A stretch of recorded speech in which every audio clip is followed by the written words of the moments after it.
This is the story of a boy named Davin. And the day he was born, his father exclaims a disgusting thing has been born by looking at him.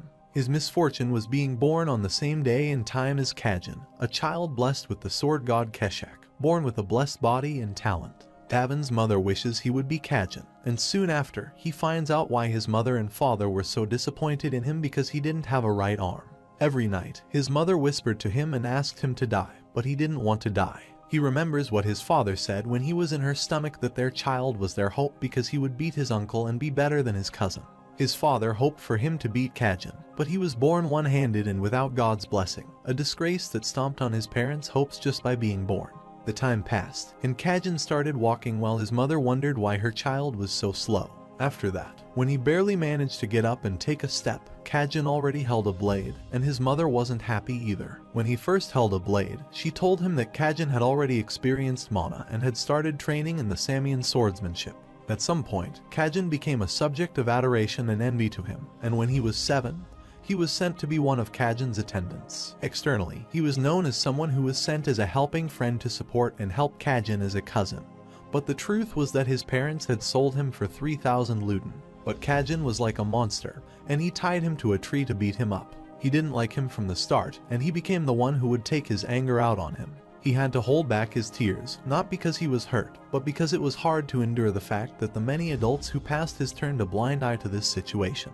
His uncle was known as an incredible man, but he left the family a long time ago and never returned. Because of that, there was no one to control Kajin, so he grew like a headsman, and his superior talent and the blessing of the sword god became like poison to him. As time passes, Davin gets jealous of his strength and talent and wants to be strong like him. He tries to fight him, but he is too weak for this, and Kajin humiliates him, saying he is a loser with no arm. He asks him to go ahead and try to beat him up, and Davin is desperate to win against him, but his dreams are not achievable with just hard work. Kajin got lazy in his training as he grew up, indulging in alcohol, girls, and drugs.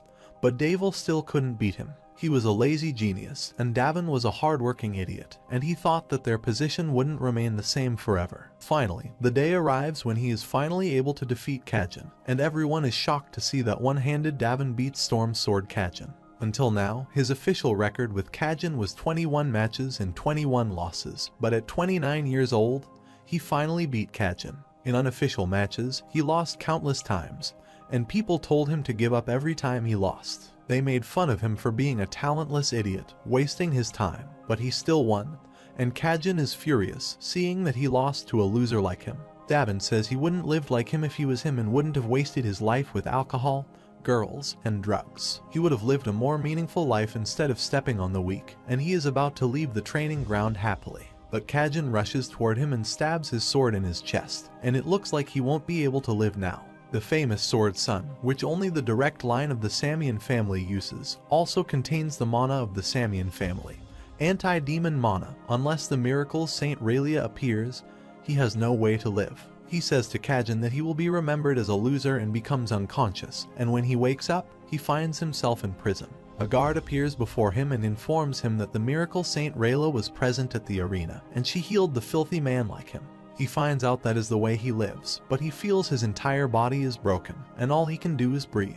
The guard asks him if he has signed a contract with the devil, since the only way for a loser like him to beat Kajin is by signing a contract with the devil. His parents admitted to it, too, so there is no use in denying it, and he also accused him of sacrificing bottles with his blood for the contract, which has been found at his family's house as well. He calls him a devil who sacrificed 300 innocent children to get stronger, and the young Master Kajin stabbed him to protect the honor of the Samian family, and Davin realizes that his family chose Kajin over him. Davin has stained the family's honor, so he will have all his mana sealed and will serve a life sentence and suffer for eternity. After that, the tendons in his arms and legs were cut, and his mana was sealed through mana layers of chains and thrown in prison. A few days later, Kajin comes to see him and tells him that he has become a sword emperor, and people praise him for being a hardworking genius. After Kajin humiliated him and left, the amount of food that was supplied to him lowered by a lot, and he faced starvation in prison. He always wanted to die with honor and thinks he should have died at the arena. He reaches his deathbed and thinks if he weren't one-armed, he wouldn't have lived a miserable life. If he had been from the direct line and had the blessing of the sword god Keshak, his life would have been different. He doesn't want to die, but there is no hope left for him, and after spending a miserable life,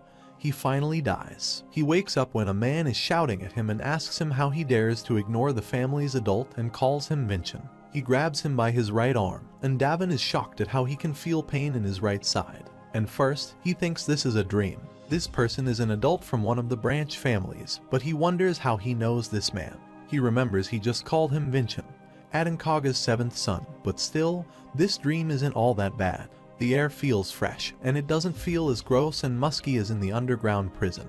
And this is a dream where he has a right arm. He wonders if this gift is given to him right before he dies. Meanwhile, the man again shouts at him and asks how long he plans on ignoring him and is trying to inflict pain on him with mana. He knows the method to block this kind of attack simply to separate himself from his opponent physically. He pushes him back, and he falls to the ground at a certain distance, and he unintentionally apologizes for his act. The man shouts at him, saying his son will crush him mercilessly, and this will be the first time the branch family will crush the main family. Davin thinks this person is the same as his father since he has always wanted to win over his eldest brother. The moment he realized that dream was impossible, he began to project it onto him, his son, resulting in him being Ab unfilial child. However, the man leaves, saying he will not forget his arrogance and rudeness, and asks him to wait for the day of the assembly of true swords. When he leaves, he sits on a chair to relax and thinks if this is a dream, he should have woken up by now. Some other memories are starting to come back to him now that his mother passed away after giving birth to him.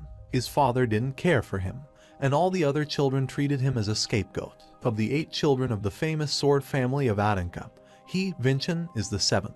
He was such a coward that he would shrivel up and cry in his room after being slapped by the youngest in the family, Loa. He was an ugly duckling, abandoned by the others in the main family of Aninka. He is someone to be preyed on by the branch families that want to surpass the main family. The one-armed Davin of the Samian family has become the useless Vincent of the Aninka family, and he discovers he is being reincarnated. He finds Vince's diary filled with disappointment, and he writes that all of his kin from the branch families are searching for every opportunity to stomp over him. His maids and attendants all ignore him, and Davin observes that the diary is full of him just belittling himself, and it seems like his self-esteem fell as low as it could get and he had given up on everything. He thinks it looks like God has answered their prayers because he always wanted to live in his last moment, and Vincent always wanted to die. Suddenly, he hears a voice in the room, and it asks him if he is going to believe something that absurd. He wonders if the demon is trying to deceive him because his reincarnation was never meant to happen. The voice tells him that he is the original owner of that body, and he has willingly given over his body to him and asks him to call him Julian. Davin is shocked to see him and asks him if he hasn't died. He replies that this happens because of revelation, since he has heard that people blessed from birth can sometimes hear revelations. And Davin is shocked because he is a god. However, he is a minor god and originally intended to call forth a spirit god, but he crawled in instead. If he wants to become a true god rather than a minor god, then he will need to attain numerous achievements, and they call that a calling, and if he completes his calling, he will be able to become a true god. Davin exclaims he understands his circumstances, but he has no interest in his achievements, and if everything is as he has said, then he has gained a new life. He will be busy living, so he won't have the leisure to listen to some ghost's wishes. Vincent says his spiritual energy is deficient, and if disappears entirely, then his body will die, and Davin asks him if he is threatening him. He states this body is way too healthy for an early death, but Vincent uses some kind of magic and makes him fall to the ground. He exclaims he will now show him his real memories from now on, and Davin feels something inserted in his body. He remembers people kicking him badly and beating him, saying he hadn't fallen in despair while playing the part of a coward. He was laying out the groundwork for his revenge, and Davin is shocked that these are the thoughts of a 13-year-old. Vincent revealing that he had to escape his family's surveillance because the subjects he wanted to study were considered apostle level. He asks Davin to listen to him because this wouldn't be so disadvantageous to him either. Davin is shocked when he asks whether he knows about the archdemon Davin and the hero, King Kajin. He hurriedly gets up and shouts at him since he called him archdemon and calls Kajin a hero king. He tells him that happened 500 years ago. A one-armed swordsman, Davin, escaped from Samian's prison. While using a contract with a demon, he devoured thousands of lives to become stronger. It is said that he's killed more than 10,000 people. That's why he is recorded in history as a great demon. Davin is shocked and wonders if he has come 500 years into the future, but how people can learn about Davin and Kajin. He is certain he died 500 years ago in prison, so how can he say that he escaped the prison? The Samian family abandoned the one-armed man and chose the Storm Sword, and he died alone in prison. The Sword Storm then became the Sword Emperor, but to fabricate history and talk about the great demon and hero king, they made up some terrible stories. Vincent tells him that the hero king, Kajin, was a friend who really loved the great demon, Davin, but he shouts at him and asks him to shut up. Vincent is surprised and asks why he is angry about this discussion, and he tells him that the history is all fabricated. Vincent asks him if he is someone from that era and starts teasing him, calling him an old man from 500 years ago. In any case, history is just a combination of stories left behind by the victors, and Davin wonders what the world has become for a 13-year-old to speak like that. However, he asks him to continue the story, and Vincent reveals that the hero king swallowed his tears and worked with the greatest hero of that time, his best friend, the Sun Sword Emperor, to defeat the great demon, Davin. He asks him about the Sun Sword Emperor because he has never heard of him before, and Vincent tells him that he is the ancestor of the Aninca family. Davin remembers about him and wonders how he can become the first patriarch of the Aninca family. In the past, he came to him and introduced himself as Arslan and said he liked him a lot and wanted to be like him when he grew up. Even though it was when Arslan was young, he was a friend and disciple he taught, and he also visited him a few times when he was imprisoned. He trusted him that he never committed any crimes, but the authority would never win against the truth, and he promised him that he would recover his honor for him. After Arslan said that, he never came by to visit again, and Vincent told him that he was the first patriarch of the Aninca family and left with them, and his first achievement was to surpass the Samian family. Davin wonders if this is a coincidence since Arslan said he would uncover the truth, and he was someone who knew about how he was wronged. He abandoned the Falker family and created the Aninca family for the sake of facing the truth. Advance is a new family created for the sake of recovering Davin's honor, and this is probably his fate that he was born into this family. He asks Vincent if his calling is to fulfill Arslan's mission, and if that happens, he can become the true owner of this body. It's a deal that benefits both of them, and Davin thinks he will inherit the mission that Arslan has left behind. He will surpass and climb over the family that betrayed him by becoming a part of this family. After some time, he gets out of the room, and Vincent calls him an old man and asks where he is going while he asks him to stop calling him an old man. Vincent exclaims if he is from 500 years ago, then he is definitely an old man. Suddenly, they hear an announcement regarding the starting of a spar, and Davin wonders what kind of martial arts people of this era use. Moreover, he wants to know how much stronger Kajin's descendants have gotten, but he feels his body so much heavier that he collapses. Vincent's body is totally trash for him, and it collapses quickly. It is in such a terrible state that if he doesn't use mana to control it, it won't be able to live an everyday life. Suddenly, he remembers something and asks Vincent hurriedly, and when he comes, he asks him why he never learned any kind of swordsmanship. He reveals that he has a disability that didn't allow him to learn it, but Davin tells him that he is an exoskeleton, which means he can store mana everywhere in his body, and more accurately, he can store mana in his bones. Vincent doesn't explain anything that he just said, and he tells him that a martial artist needs to use mana to possess transcendent strength beyond an average human's. It is said that the mana that causes miracles is usually stored in the human's heart, but having the heavenly exoskeleton means that on top of his heart, he can also store it in his bones. Vincent is surprised to learn that he has incredible power, and Davin reveals that Kajin, the person they call the Hero King, also possesses the heavenly exoskeleton. Davin has been reincarnated with the countenance of Kajin, someone he has been envious of his entire life.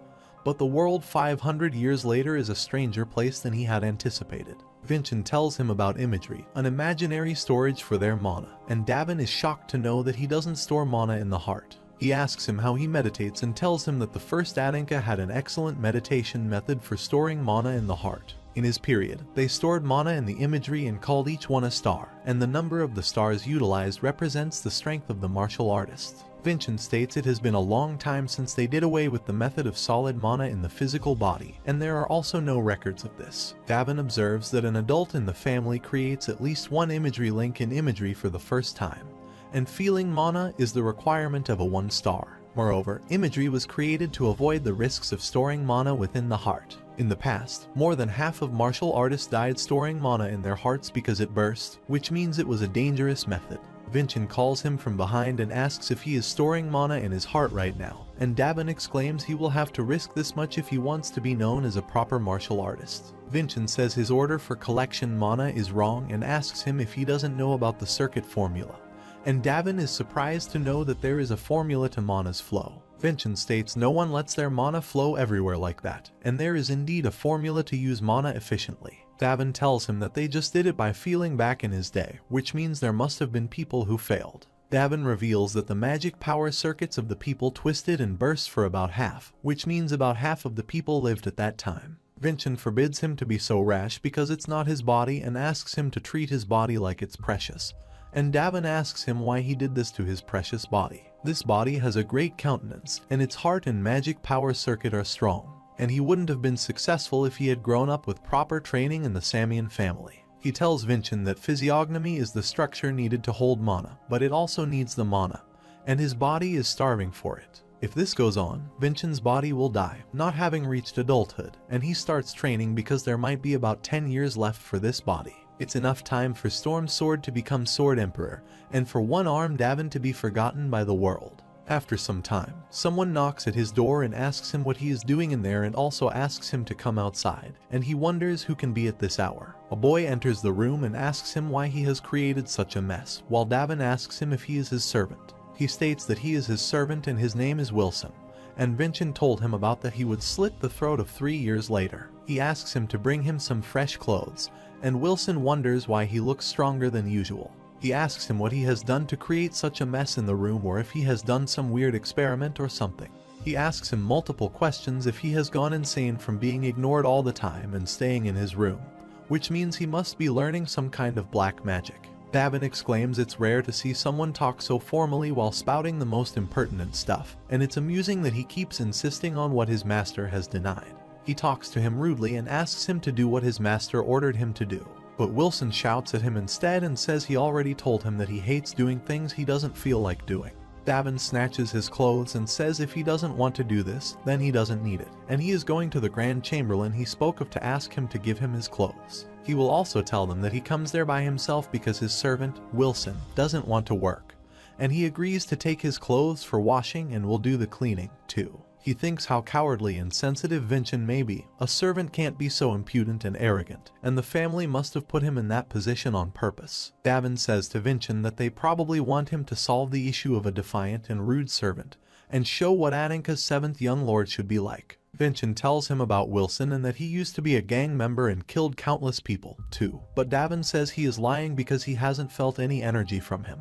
His eyes are too innocent, and he feels like he's a coward too, and Vincent asks him how he knows things like that so well. Davin replies he used to live such a life, and Vincent gets scared and wonders if he summons something scarier than a spirit king.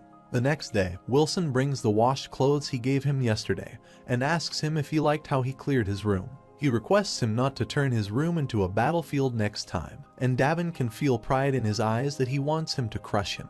Davin calls him and asks him to bring him a wooden sword that's around 1 meter long, and it will be good if its weight is around 500 grams, and it should be made of black scented wood. There should be tons of it in the family's storeroom, and Wilson asks him if he refuses to do it, and Davin replies if he doesn't do this, then he will have to go get it himself then.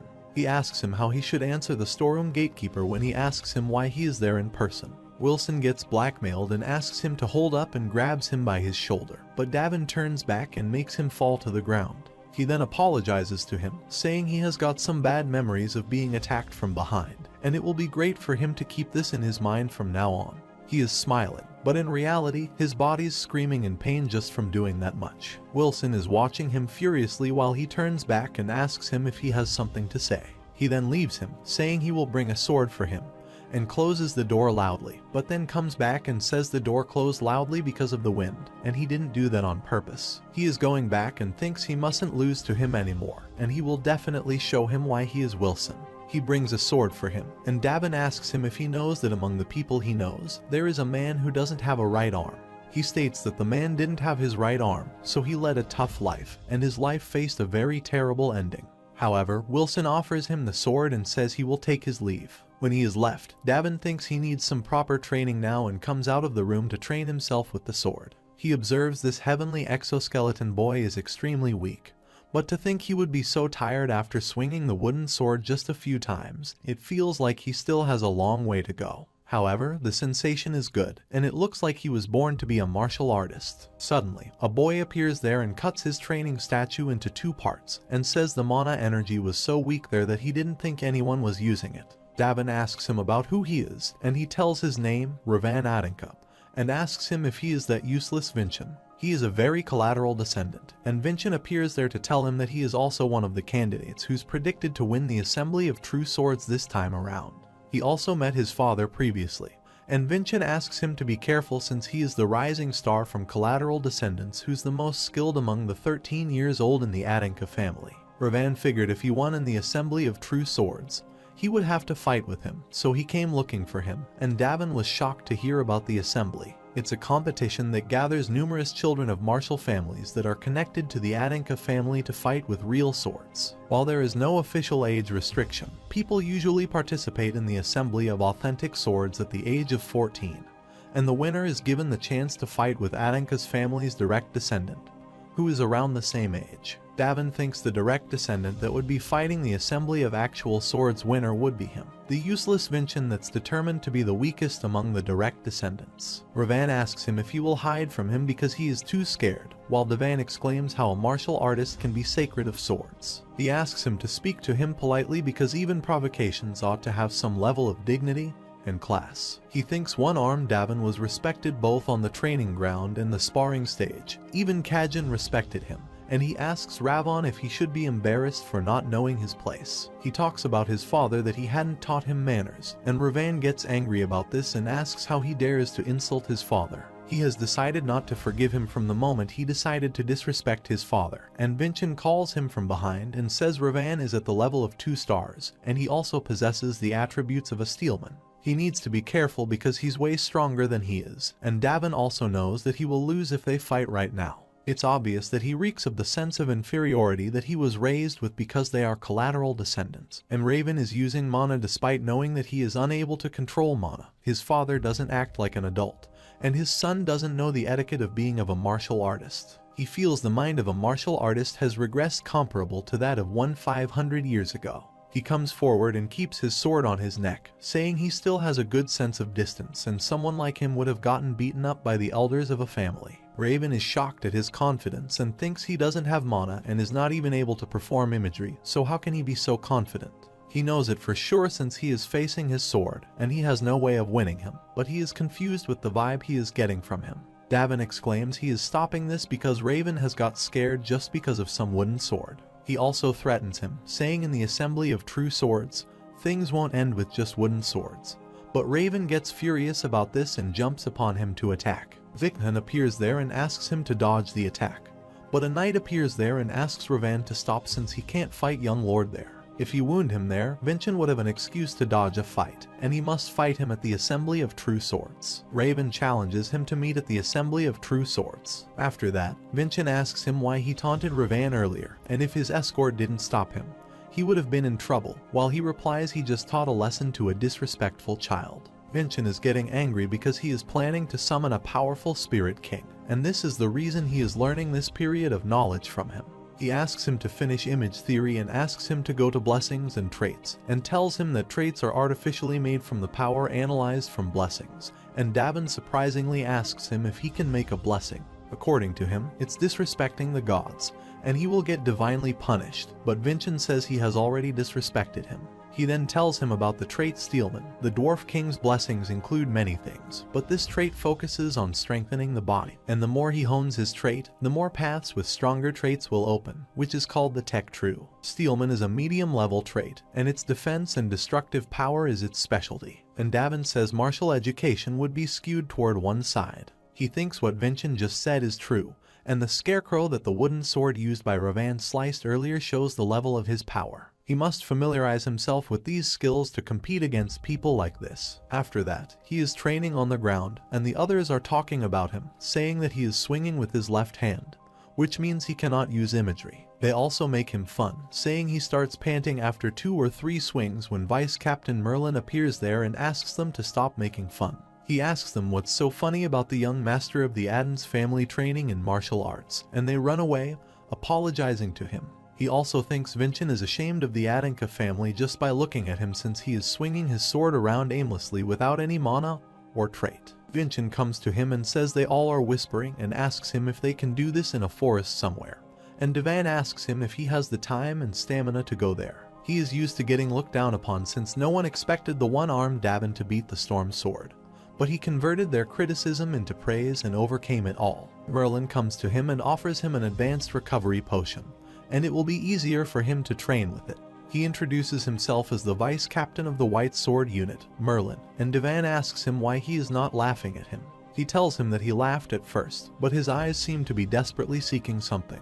He says anyone who laughs at a martial artist like that should be laughed at, and Davin says he will remember his name in the list of good people. Merlin observes something has changed in him and hopes that he may have good luck in the future. After that, he trained hard and also learned the theory books, while Vincent also asked him to balance with his right foot on the ground and increase the rotation of his hip. After that, he can also feel the mana in his heart, and he starts to see one-armed Davin's path to beat Kajin. He learns a sword that layers with dots and lines to manifest his abilities, and finally, the day comes when he cuts the scarecrow into 2 parts in just 1 blow. Conversely, Wilson is getting tired and angry because Devan demands food at 5 in the morning and compels him to do his tasks. His training is only making him work, and he serves him with the breakfast. But he has already stolen some of his food, and Davin says if he wants to steal some for himself, he shouldn't have made it obvious. Davin gets angry and hopes that he will never try to cross his line in the future, and he tries to threaten him, saying he was a street gangster before and killed many people. He hears Vincent's voice saying controlling through fear is quite easy, but he won't be able to gain his trust. Wilson is shocked to hear the voice and asks him if he has learned telepathy, but Devan exclaims the most crucial thing is that he is using mana right now. He asks him to swallow his pride and join him by his side, and soon enough, he will not be embarrassed by the fact that Vincent Adinka is the master he serves. He asks him to choose when the time comes whether he wants to be ruled by fear or pledge loyalty, but Wilson replies there is no way that loyalty can be performed. The same day, Merlin goes to the training ground but doesn't find Davin there, and he is surprised to see a scarecrow there and wonders if he has done this with an actual blade. He is shocked at how much growth is possible in just a few days that he is using the real blade, and he wonders what kind of martial art he is practicing nowadays. He then wears his clothes, and Wilson arranges them when Vincent whispers in his ear, saying he has become polite. He then calls him and says his clothes are made of Levadine cotton, which is very cost-effective, but it ruins the soil, so this is not good enough to be used by a noble. On top of that, the food's quality is low compared to the family's budget, which means someone is stealing money and must be embezzling it. He thinks it can't be Wilson and must be someone in higher authorities who has been cheating the whole time. On the other side, Raven is practicing and is thinking about Vincent, who humiliated him and furiously promised himself that he would kill him. Meanwhile, his father enters the room, appreciates him for his training,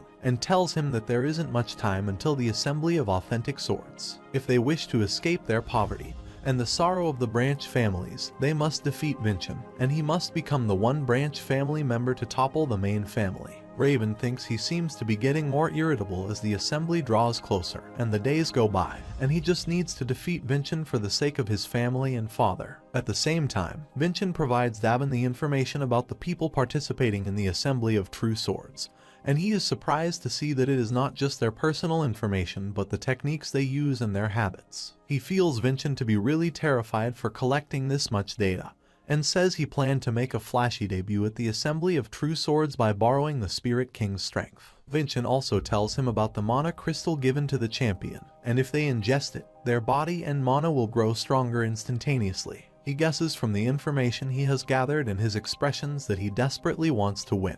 It will be a disgrace as a martial artist if he were to still lose with all this at his disposal, and he promises Vincent that he will give him a far more valuable victory. He calls Wilson to his room and asks him to do something for him. After a while, Wilson enters Grand Chamberlain Rails's office and tells her that young Master Vincent wants to say something to the head of the family. He requested the Patriarch to attend and observe the assembly of true swords personally, and said he would prove his worth as a member of the main Adinka family. Railsa states that the Patriarch has never observed the assembly of authentic swords and has neither the time nor the reason, and it will be the cost of embezzling the budget to make it possible that is not. Railsa is shocked to hear this, and Wilson exclaims he didn't say anything, but these are the words of the young master, and she asks him to leave. When he is left, she thinks Vincent could have come himself, and it would have been more effective to threaten her, but he sent Wilson on purpose to show his authority. After some time, she goes to the Patriarch's room and states that young Master Vincent has invited him to the Assembly of True Swords. He replies that she is getting old since she is saying pointless things, but Raelsa says Vincent promised to prove his worth as a member of the main Aninka family. He asks Raelsa if she thinks Vincent is skilled enough to speak of the worth of his lineage, and she replies this is why he has promised to show his worth this time. She humbly requests him to attend the assembly, and if Vincent doesn't prove himself, she will put her life on the line. The Patriarch doesn't understand why she is doing this, and she replies that the young master has taken advantage of her weakness. The Patriarch asks her if it is related to embezzling of the budget, and it must be something she did on purpose for Vincent's sake and intended to use that money for his future. He says he has no reason to interfere, and she is that woman's servant, not his. The Patriarch thinks Vincent's mother used this kind of method, and expressing his intent without losing an ounce of his dignity. He wonders if he is Sarvana's child. He gets up and announces that he will attend the Assembly of Swords. A few days later, the day of the Assembly of True Swords has come, and Raven enters the court with the determination that he will beat Vincent. He is also shocked to see the Patriarch and thinks he is there to see him, the rising star of collateral descendants. This can be his chance, and he will defeat him in a relaxed manner in front of the Patriarch. Soon, the Assembly of Authentic Swords starts, and Raven is fighting with another boy first, saying he should give up already. The boy dodges his attack and attacks him back, and Raven is shocked at how he can do something like this. He rushes toward him again, saying his attacks won't work against his Steelman attribute, and Ravan's father is also encouraging him from behind. Everyone cheers for him, saying he is the rising star of the collateral descendants and is already 2 stars, while Devan thinks they are all geniuses in their attributes, but they have close to no depth in their martial arts. Their strength mainly comes from their own attributes, and he can't see any fighting experience from their movements, and it is as if they are puppets dancing on top of an answer sheet. He thinks that's probably why Raven could use his attribute and attack so recklessly. Before fighting, Raven bows before him and gives him credit for not running away, and Vincent asks him to climb up quickly since he won't be running anywhere. When they start the fight, he first throws a boy away on the ground, and everyone shouts Raven is the winner, and the match has ended. Raven exclaims he has won against all his competitors, and is dictated by the laws that all of their elders have set. He will be fighting with his close friend, Vincent Aninka, as the last fight of the Assembly of True Swords. Vincent exclaims he accepts his challenge, and a man named Ziron, the referee from the White Sword unit. Vincent says he has a condition before the match and calls Wilson from his side, and exclaims he will only use a specific wooden sword and his left hand to fight with his distant relative, and also let him have 3 attacks first. Until the first 3 attacks are completed, he won't move a single step from where he is now while Raven shouts at him, asking what he is doing. The people in the audience get uncomfortable and wonder if Vincent doesn't know about martial arts, and Raven's father shouts that Vincent is just doing this to make up excuses when he loses. But the Patriarch allows what he is doing from his place and asks him to prove his words with his actions. However, the fight starts, and Vincent again asks him to come to him first with 3 attacks. Raven rushes toward him, and earlier, when they were discussing it, they thought the first attack would be a short stab. He easily dodges the attack and thinks his movements are so evident that he can see them without Vincent's information. Since his attributes help him not take damage, he's not even keeping to the basics. He deflects his sword and says this is not for stabbing, and Raven is shocked to see it because to see where his sword is going would require him to be several levels stronger than he is. Davin exclaims he has allowed him to have 2 attacks first, and Raven again attacks him furiously. Davin hits him with his leg, makes him fall to the ground, and takes out his sword, saying he will keep his promise to Vincent and the promise with father, and now it's his turn to attack. Everyone in the audience is shocked to see that, and Raven's father shouts from his place and asks him to get up and fight back. He asks why he is struggling against a guy who can't even use mana, and Vincent appears there and asks him what is going on there since he can't see clearly. Davin thinks standing dumbfoundedly because he has no blade in hand is not the way of a martial artist, and there are many ways to suppress an opponent without a weapon. And Raven laughs at him, saying he has obtained a trait in that short period. It has to be a small minor god that he is too embarrassed to reveal publicly. He attacks him again, and Vincent asks him to dodge it because it can be dangerous, and he just doesn't dodge it but also attacks him with his wooden sword. However, Raven doesn't feel any pain, and his father tells him that a practiced sword can never break the defenses of a steelman. Davan thinks he has a rotten sacrum and an untrained body, and he can't use any strong powers yet. And if he gains confidence, he will attack with the same method again. He uses the force of his strike, attacks him with his full power, and makes him fall to a distance. Now, he only has a chance, and if he uses this skill once, his body will collapse, so he has to end it while he is knocked up in the air. He can see the dot Ravan made, the one he made, and the sword path connecting the two. He uses swordsmanship, which states he cuts into space, twisting the flow of mana, and uses it to sever everything, including the enemy's skill. He attacks Raven and cuts his arm, and Davan asks the referee to announce him as the winner or if he has to cut off his left to be crowned. He announces Vincent as the leader, and Raven's father rushes toward him. Vincent asks him how he is so calm since his body is at its limit and he needs to rest soon, while Davan thinks it's not the time to collapse yet. He tells Vincent that he kept his promise, and the Patriarch announces that the winner of the Assembly of True Swords is declared. Once again, as Vincent Aninka, he asks everyone to come inside because they will start the awarding ceremony soon. He exclaims that the one who overcomes adversity will be rewarded with a miracle stone.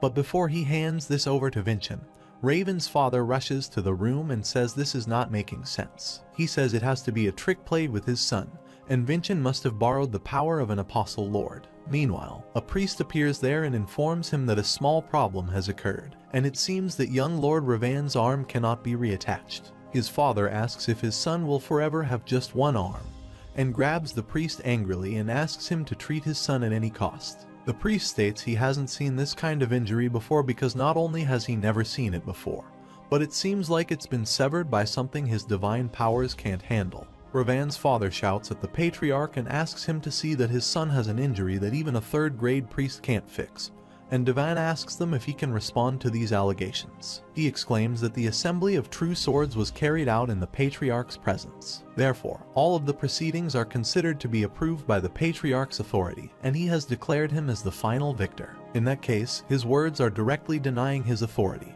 and in a place where all the special guests have gathered as well, and he asks him if he thinks that his insight is superior to that of the Patriarch. He calls Jaren and asks him to arrest that man because he questions the Patriarch's authority in a public setting.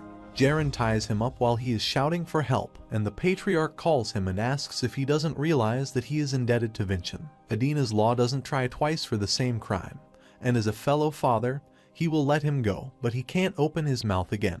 He appreciates Vincent and exclaims he did great, and the soul Vincent is feeling a valuable experience he never had. The priest says Ravan's right arm will be forever gone, while Vincent whispers something in Davan's ear, and says this can be an opportunity in their favor. He asks the priests if his right arm can be fixed with a miracle stone, and he is shocked at why he is telling him to use his reward on him. He exclaims he is the one who cut off Raven's right arm, and he wants to end this situation. The Patriarch leaves the decision to him, and Davan says Ravan mocked and laughed at him in the place of martial artists. His father apologizes to him, saying he didn't teach him well. He then takes out a sword, cuts his ropes, and asks him to show reflection worthy of martial artists. Then, he will use the miracle stone to heal Ravan.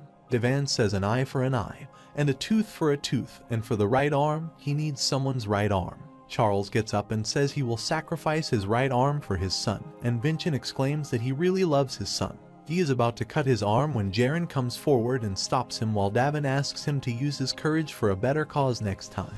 After some time, he bows before the Patriarch and tells him that everything has been resolved, and he gives him the miracle stone. They use the miracle stone on Ravan, and his arm is reattached and heals instantly. Later, when they reach his room, Wilson comes to him and obediently says he will begin preparing his dinner soon, and Davan asks Vincent if this is what he wanted always. After a moment, someone knocks at the door, and they think it's Vincent, but it's the priest who has come there to inquire about his health. He introduces himself as Dullan, a pontifex of Gaia, and Davan asks him why he has come there. He states that he came to express his gratitude for the previous matter and gives him a miracle stone. Davan asks him why he is giving this to him, and he replies that the reason he became a pontifex is to relieve the people from their pain and be happy. However, upon seeing his today, he ended up at a loss and weighing the value of the miracle stone and a human life. He gives him the stone and thanks him because they were able to reflect upon themselves, and Davan exclaims he didn't do anything and he just realized on his own.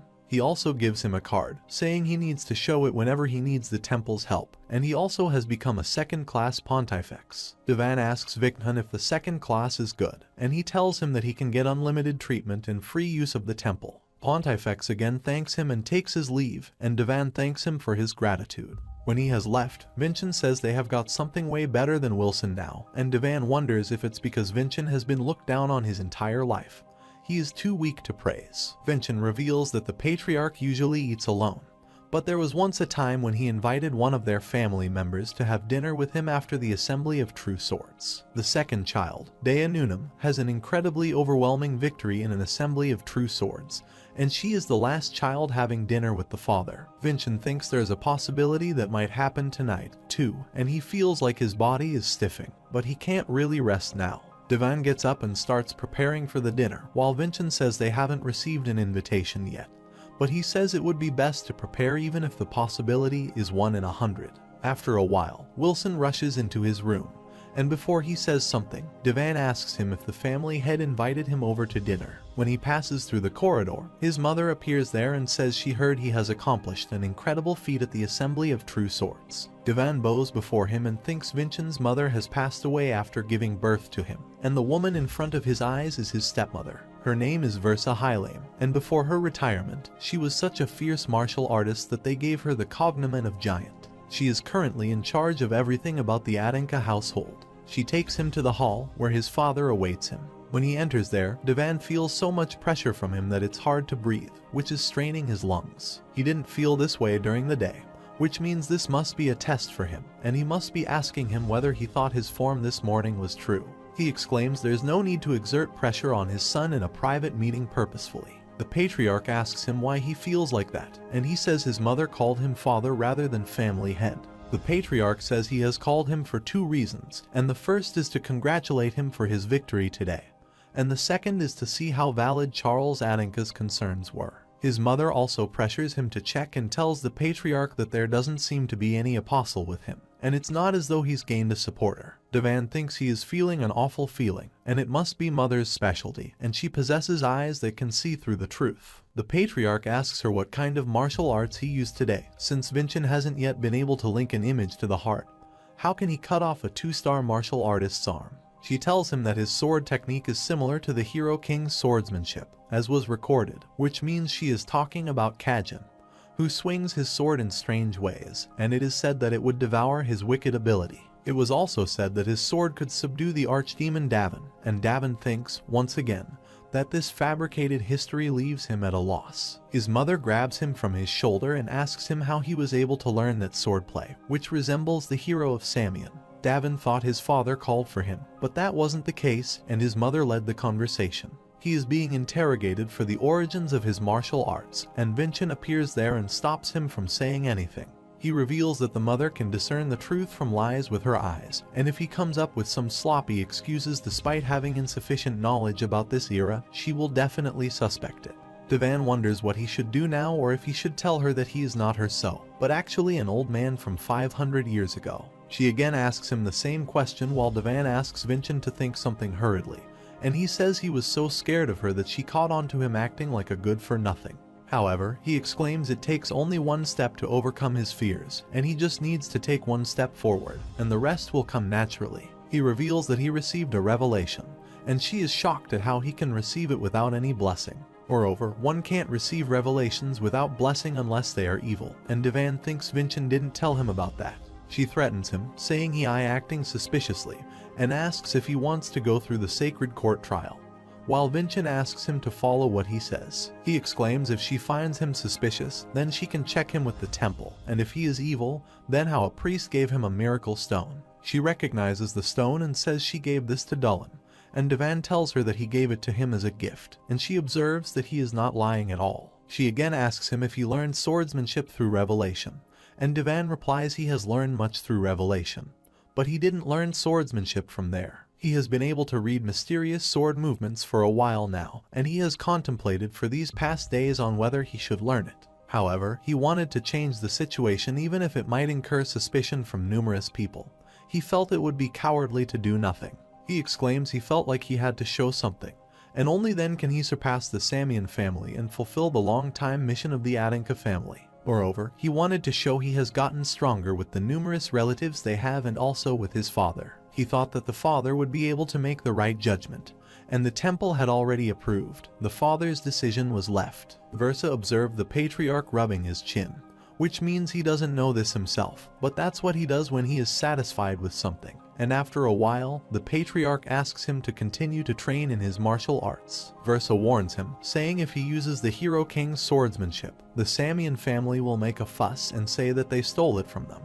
But they would have nothing to say if it's the Great Demon King's swordsmanship. She asks him if his decision was made with consideration of all this, and he replies that he has already taken into consideration what needs to be considered. She then calls Vincent and says since the patriarch has given his approval, he will be taking responsibility for all of this. Therefore, he must do his best to improve and not cause any inconvenience to him. Devan thinks this is not just a simple warning, but she is confirming the patriarch's decision and also giving him her approval. Later, the patriarch starts the conversation and says he has shown great results at the assembly of true swords, and he has also proven the class of being an Adanka family's direct descendant. He will grant him something he desires and asks him what he wants, and Devan replies that he wants to become stronger. The patriarch asks him to say something he can do for him, and Vincent whispers in his ears that he must ask him to go into the library. When he asks for the library, the patriarch states only 3-star martial artists can enter the library, and asks him if he is able to link imagery to his heart. Devan replies he has not been able to do so, and that's why he would like to make use of this opportunity to behave like a spoiled child. The patriarch agrees and permits his entry into the lowest rank library that 3 martial artists may enter. He orders Versa to bestow the Crimson Lotus upon Vincent, and says this is the reward for keeping the promise with him. The Crimson Lotus is the sword the patriarch used when he was young, and he used it as he began to make a name in the world. Davin thinks this is an incredible sword, and it's been around for so long but it's still so sharp. Vincent is happily flying in the air, and Davin says it would be no good if he becomes this happy at only this level. He promises him that he will be accomplishing so much more in the future, and Vincent says he was disappointed because he wasn't the Spirit King, but he wonders if he would have been able to accomplish this much if he had summoned the Spirit King as he had planned. Even though he is a little reckless and old-fashioned, he feels like he can entrust his body to him, and he is about to leave when Versa calls him from behind.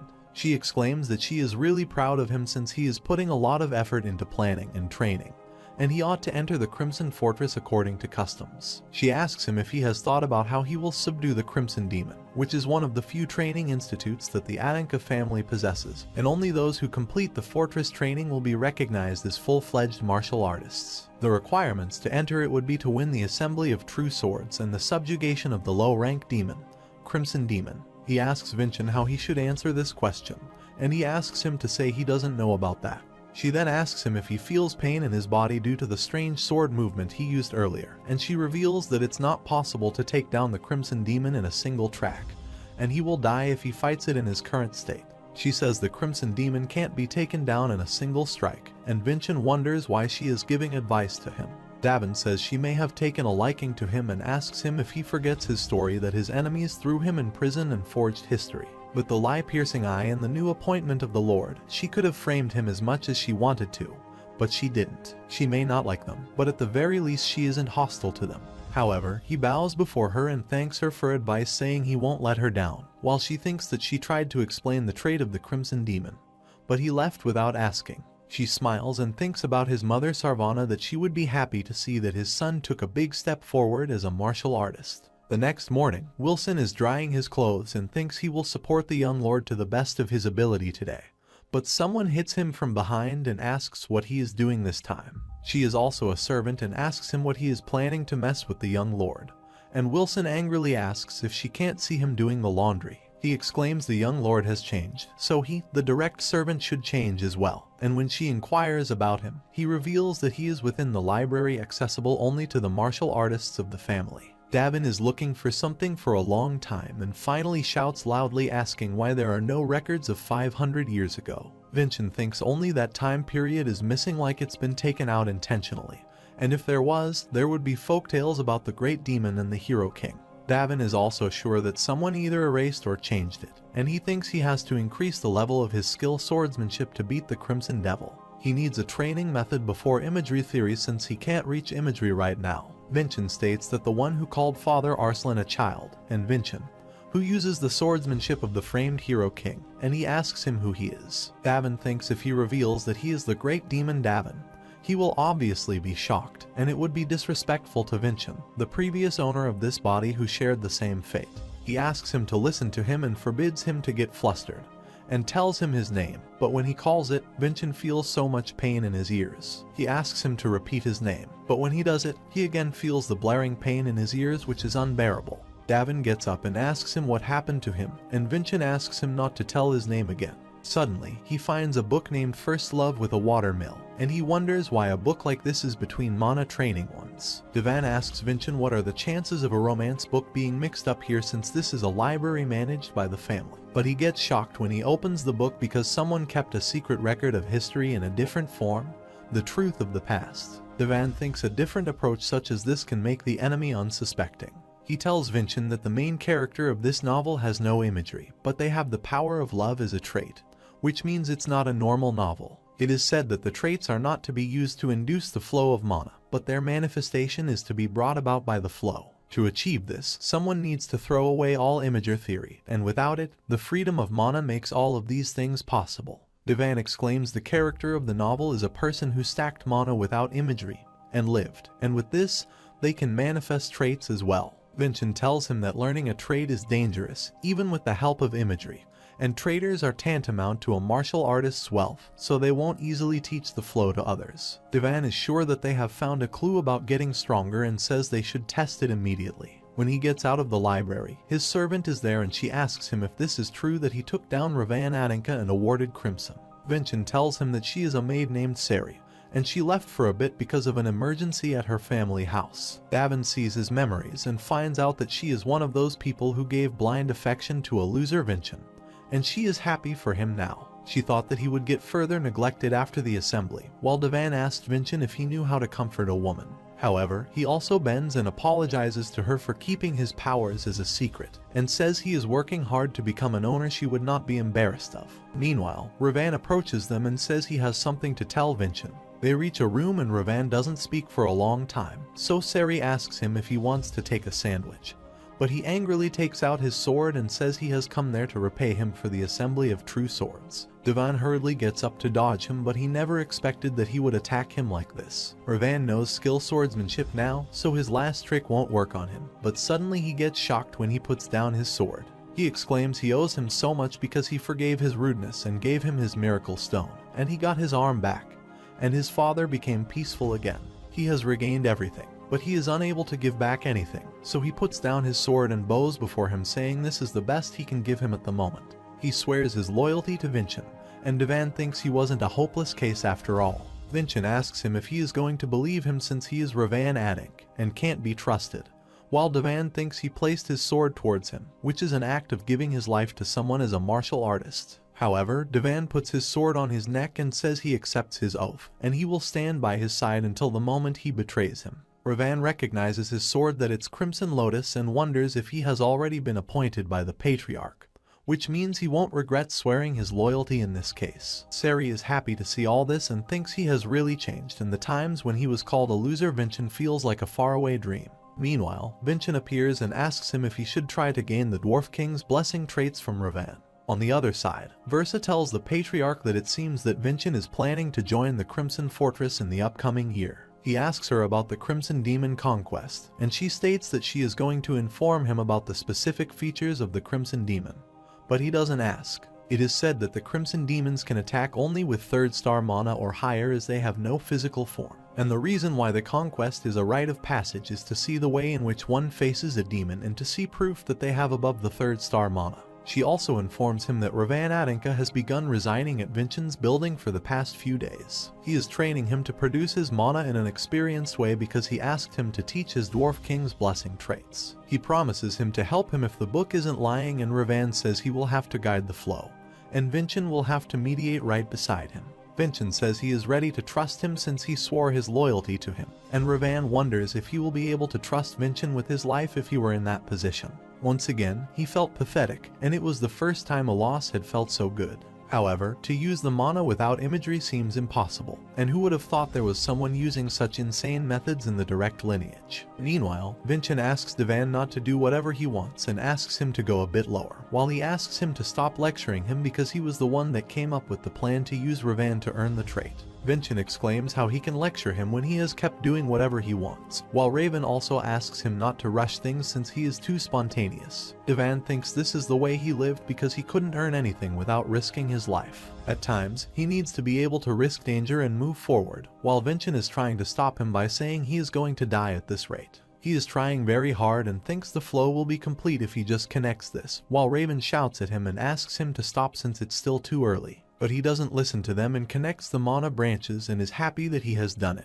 But suddenly something explodes there and they all fall to the ground. On the other side, the Patriarch asks Versa if there is still about half a year left until the next Crimson Fortress entry, and it should be a simple gateway for Vincent since he has already defeated martial artists of the second star. At the same time, Raven rushes toward Vincent and asks him if he is alright, and asks him why he is trying to do too much when he took a half year to do this. The Patriarch orders Versa to inform Vincent that he has to defeat the Crimson Demon within 1 month. Devan is in a bad condition, and he thought he was going to end up reincarnating all over again. After some time, Grand Chamberlain is going to inform Vincent about the message from the Lord of the House that he must finish the rite of passage within 1 month. She thinks the young lord doesn't have much time, and he needs to hurry. She opens the door of his room but is shocked to see the internal situation. Vincent and Ravan are both injured, and she furiously asks them what happened there. Vincent asks her not to worry because he is just meditating, and Seri asks him not to lie. Seri says she doesn't know about mana, but people don't end up like this after meditating.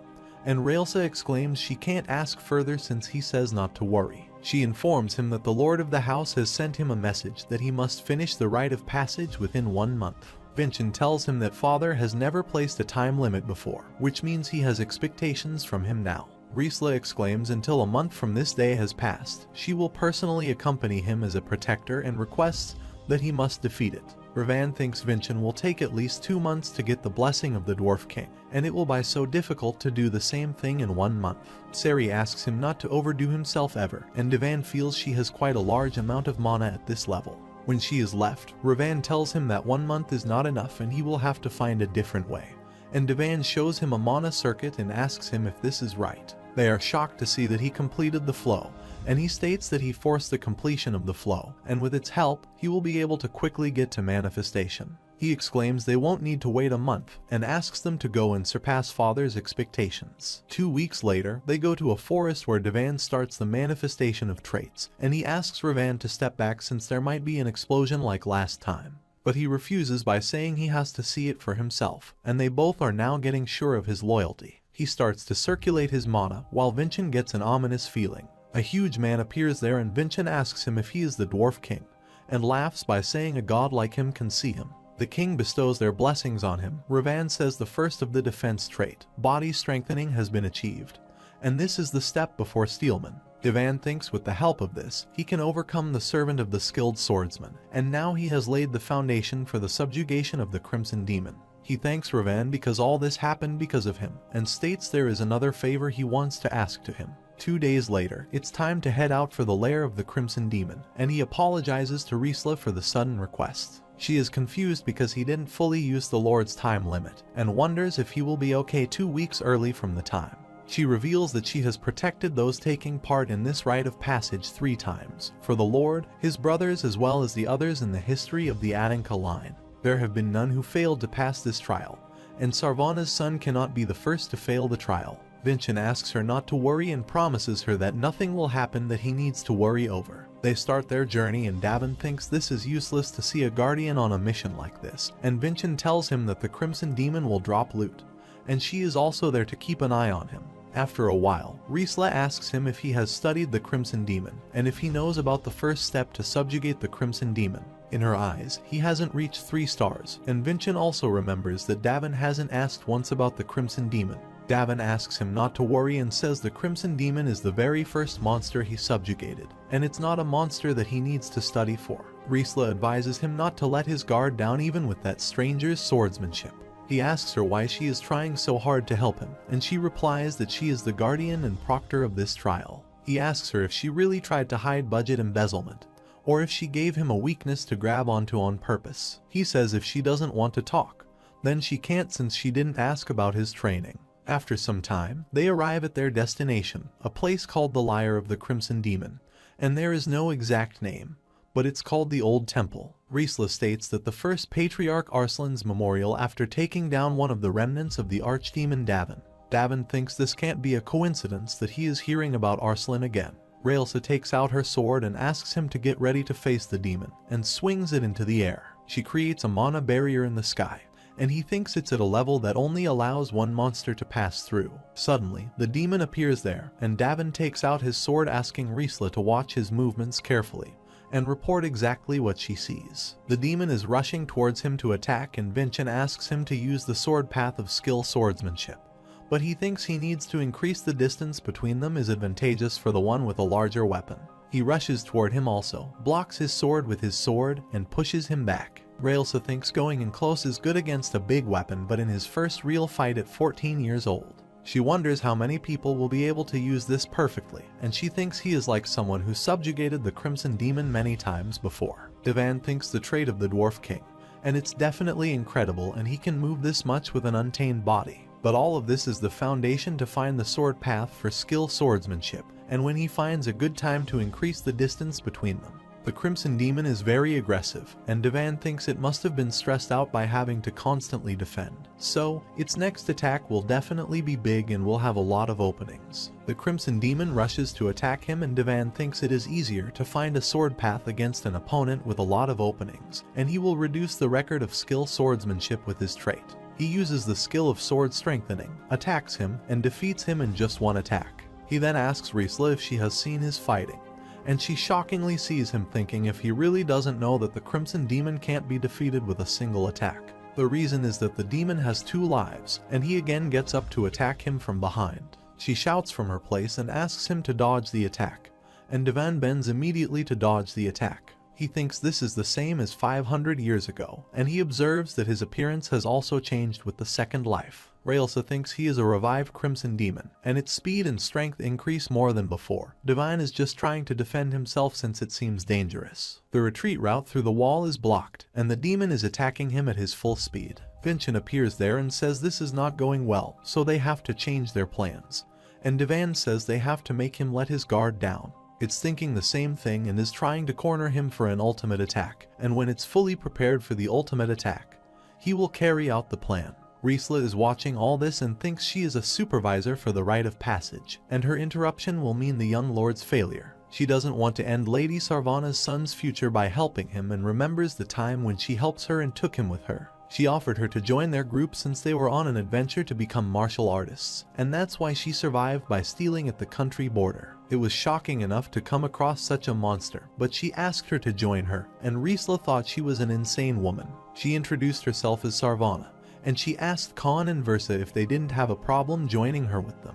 Riesla thought she may have also lost her mind from an injury to the head during the fight, or maybe she was tired of that life of plunder, or maybe she was influenced by her boldness. However, she ended up joining them on their adventure to become Anicap legend, and they defeated many monsters together. Sarvana always called her the best. She was strong and beautiful and had the power to make people smile in her hopeless life, and she was a ray of light for her. The day when she gave birth to Vincent and died, Riesla thought that wasn't the time to be sad, and she promised her that she would protect the child she left behind.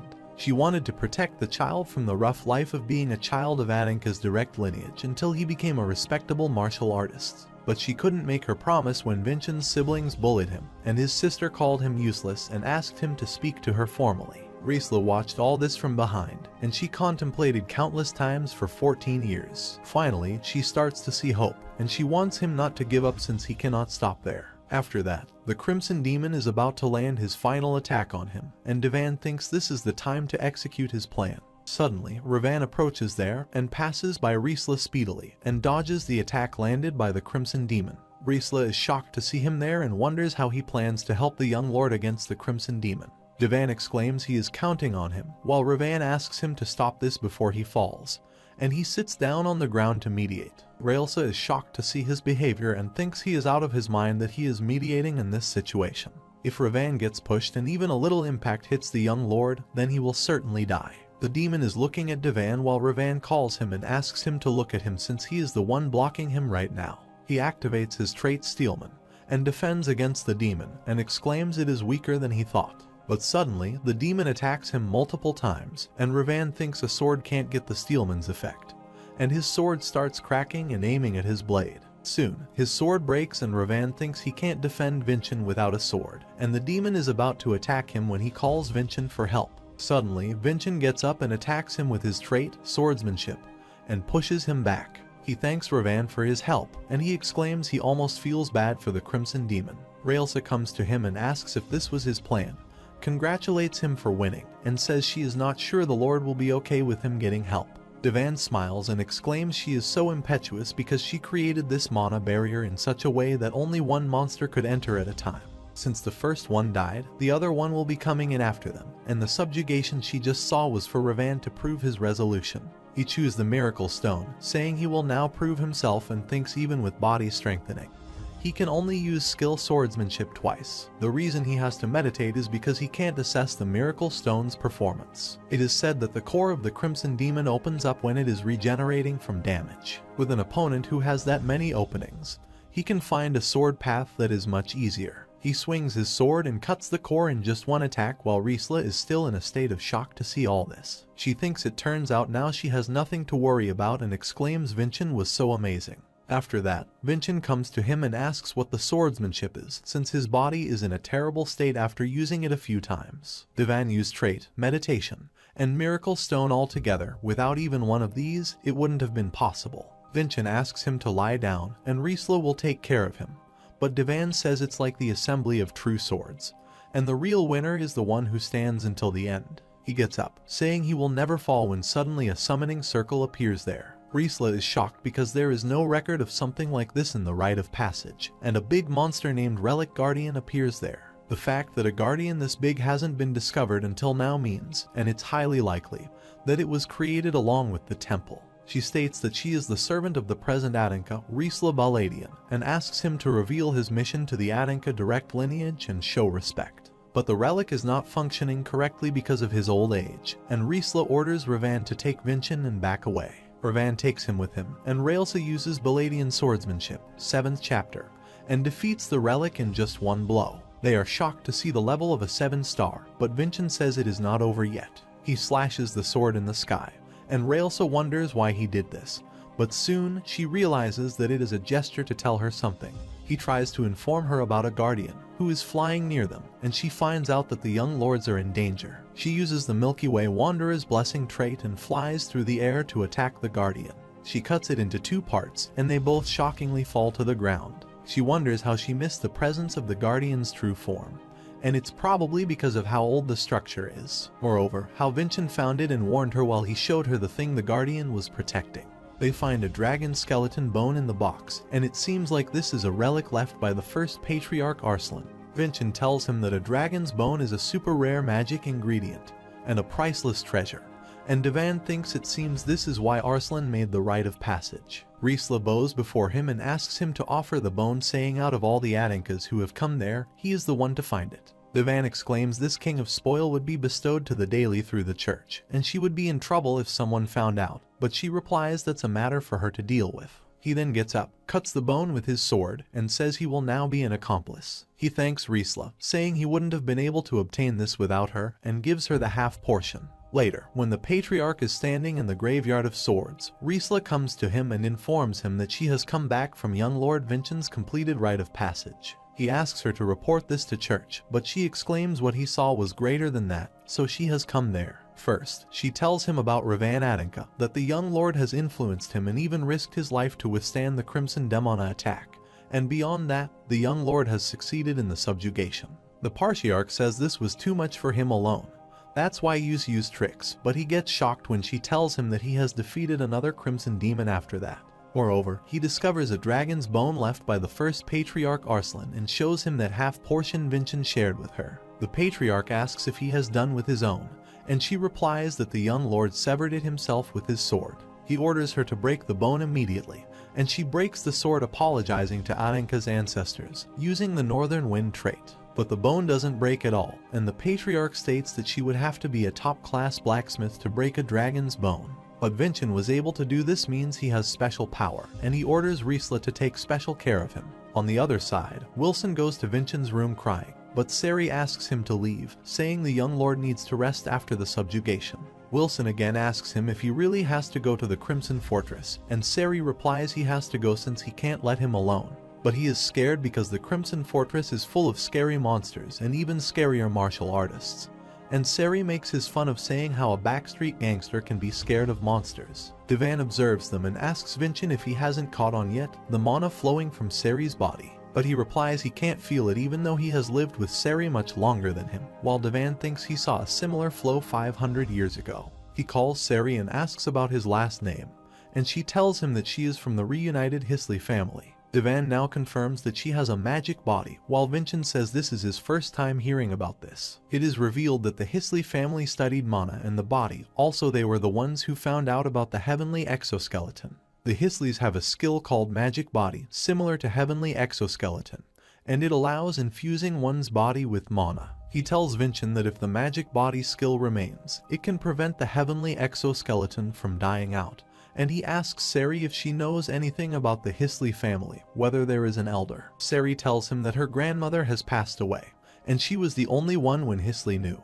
Vincent asks him why a family with magic skills gets ruined, and Devan thinks it could be the doing of the Samian family. It would make sense if they tried to hide the existence of the heavenly exoskeleton since they have to shut the mouths of its discovered, the Hisley family. Sari remembers there was one other person, but she passed away already and reveals that the young lord's mother, Lady Sarvana, was also a Hisley. Vincent never heard about this, and she says this is probably because it is forbidden to mention Lady Sarvana since the lord always looked sad when he heard her name. Lady Sarvana hired people without discrimination, even from ruined families, and they are here because of Lady Sarvana. Moreover, the Grand Chamberlain was at rock bottom until Lady Sarvana personally brought her into the Adenka household. Devan now gets that Riesla looks after him because of his mother. At the same time, Raisels knocks at his door and enters the room, and informs him that Lord Revan is leaving. He comes outside and asks him why he is leaving, and he states they got the Crimson Demon, and he can't stay here forever. Vincent asks him to do a favor for him and asks him to look into the Hisley family's history from 100 years ago, and says it seems to have been manipulated by someone. But maybe the collateral lines weren't touched. They shake their hands, and Revan says he will be stronger next time because he doesn't want to embarrass him and pays him goodbye. After that, he asks Riesla if her kindness toward him is a way to repay her debt to his mother, and he has a favor to ask not as Sarvana's son but as Vincent Adenka. He asks her to train him until he goes to the Crimson Fortress, and he asks this not as his mother's son but as a martial artist. Riesla thinks that her loyalty towards Lady Sarvana can be dedicated to young Lord Vincent now, and she agrees by saying she will not be soft on him. The next morning, they both reach the training ground, and Riesla tells him that he can learn a trait without imagery, but for that, he needs a mana circuit with a trait. Vincent asks her if she is not going to use the blade from the rite of passage, and she replies that he will face the blade moon when he gets worthy of it. He has 5 months until going to the Crimson Fortress, and if he wounds her even once, she will give out the trait. He asks him to try and cut her with his strange sword paths, but he tries to stop her, asking if she hasn't seen Raven and what a permanent injury can cause. But Riesla comes forward and asks him if she looks like Revan to him, and he tries to attack her, but she dodges him instantly. She exclaims she knows the power of that sword path well, and that is why she is planning not to give him a chance to use it. Devan observes that fighting her can be extremely dangerous, and she says he is a friend of Priest Dullen so they will get his help in case of any injury. 1 week later, they are still practicing, and Raelsa tells him that his preparation is too slow, but he tries to use 2 swordsmanship attacks but collapses. Riesla says using this would be overdoing himself, so they will stop there, while this was also rough for him. She exclaims he is getting a lot better and she will call Sari and Wilson for his help, and she observes her sword is about to break again.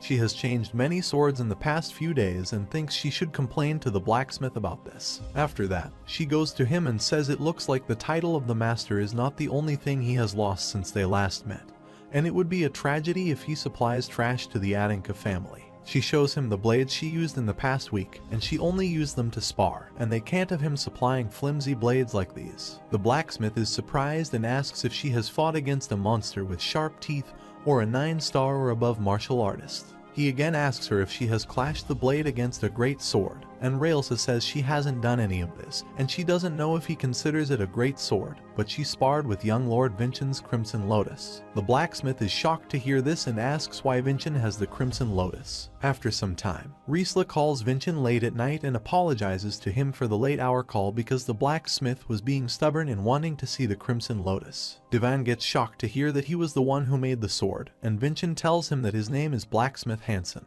He exclaims he is a dwarf who can even con if he so desires, and Vincent also tells him that he is a famous blacksmith, and father's longtime friend, and a former master associated with the Adinka family. Davin asks him if former master means he is not anymore, and he reveals that decades ago, he stopped making great swords and focused on good quality inventions. He was looked down upon by the forges for being obsessed with money and lost his honor and place in Adinka as a result. Davin greets him respectfully, and Hasten gets happy about this and says this boy truly knows how to clown people. Moreover, he made the correct decision in his path, and Hansen was shocked because the Patriarch once told the same lines. The Patriarch met him at that time and said he would ridiculed by many, but still, he believed that his decision was correct. He thinks this thing runs in the family and exclaims that he always thought he was the ugly Vincent, but he guesses those were false rumors about him, and he takes them as a compliment. Hansen asks him to show the Crimson Lotus, and he has to check its condition and observe him thoroughly. He asks him if he took down the Crimson Demon and spared with Sarvana's Klinger using this, but he is shocked because the blade is not damaged at all. It looks like he cut with his own strength instead of the blades, and he asks Vincent to show the type of swordsmanship he uses. Vincent comes forward and asks Davin not to show him since he has already used both charges of skill swordsmanship today. And Hansen also asks him why he is hesitating and asks him to show his skill. Davin thinks he can't get to meet a master every day, but Sari appears there and shouts at him, asking why he is making a ruckus at bedtime. Davin asks Riesla if they know each other, and she reveals that Hansen donated to kids living in poverty, and Sari was among them. The two are basically father and daughter, and she is getting angry at him because he has come and caused a scene at her job. Hansen asks her if it is okay for him to come tomorrow, and Davin assures him that he will visit the forges tomorrow with Sari. After that, he leaves by promising to bring Sari along with him, and Davin thinks this man is the place where Sari's warm heart comes from. The next morning, they go to his shop, and Devan shows him his swordsmanship skill. Hansen thinks he has a strange technique, and it looks like the Hero King and the Great Demon passed down in legends. Moreover, he observes the Patriarch hasn't given him the Crimson Lotus for nothing, and Davin asks him if this is enough for him. Hansen exclaims he got some of his interest, almost enough for him to want to make him a sword. But there is one thing missing, and he states that there is one sword he has envisioned for a long time, but it needs a rare ingredient. It's something precious that no one can't buy, no matter how much money they have, and is called a mastodon horn. The next day, Devan brings the skeleton bone to him and asks if he can make the sword with this, and Hansen is shocked to see the mastodon horn. Vincent asks him to be quiet since it's an item only father and Riesla know about, and Hansen thinks he is destined to meet them. Devan asks him if it is possible to add the horn to the Crimson Lotus instead of making a completely new sword. He exclaims the blade symbolizes the beginning of his father's career, and the Crimson Lotus is already incredible, and he likes it very much. Hansen agrees and asks him to return in 3 weeks, and he will add the horn to the Crimson Lotus. 3 weeks later, when they came to take the sword, they were shocked to see Hansen's workshop was on fire. He thinks the fact the Sari is so shocked means something highly unusual has happened at the blacksmith, and says they must rescue Master Hansen.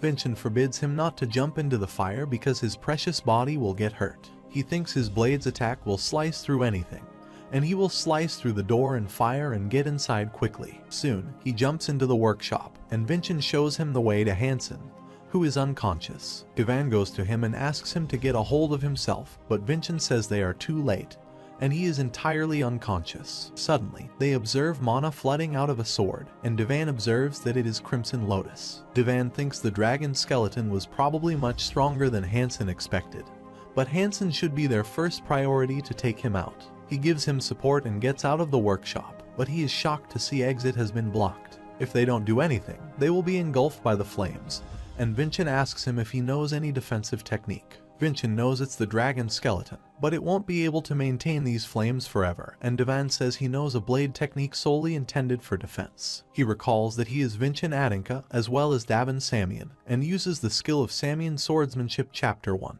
The soft blade breaks the steel, and his mana quality depends on his will and strikes the flow of the flames approaching him. Vincent is shocked to see his Samian swordsmanship and wonders who this old man really is, and soon the fire goes on, and they survive. After some time, Hansen gets into consciousness, and he first asks him how he can use the Samian swordsmanship. But Devan changed the topic and asked him to take a rest, and he was not using Samian swordsmanship, and Hansen thinks he must be dreaming since this is impossible. However, the sword is complete, and Hansen tells him that he has never hammered a dragon skeleton before. That's why he didn't know that the mana would flood out of nowhere and spit out flames. Devan grabs the sword, and it's as if the blade is resonating with him, and he thanks Hansen for his incredible doing. Vincent thinks something must be off because if this was all assigned by Patriarch Arslan, he should have known that the dragon skeleton would behave like this, and if he were Arslan, he would have left a warning with it.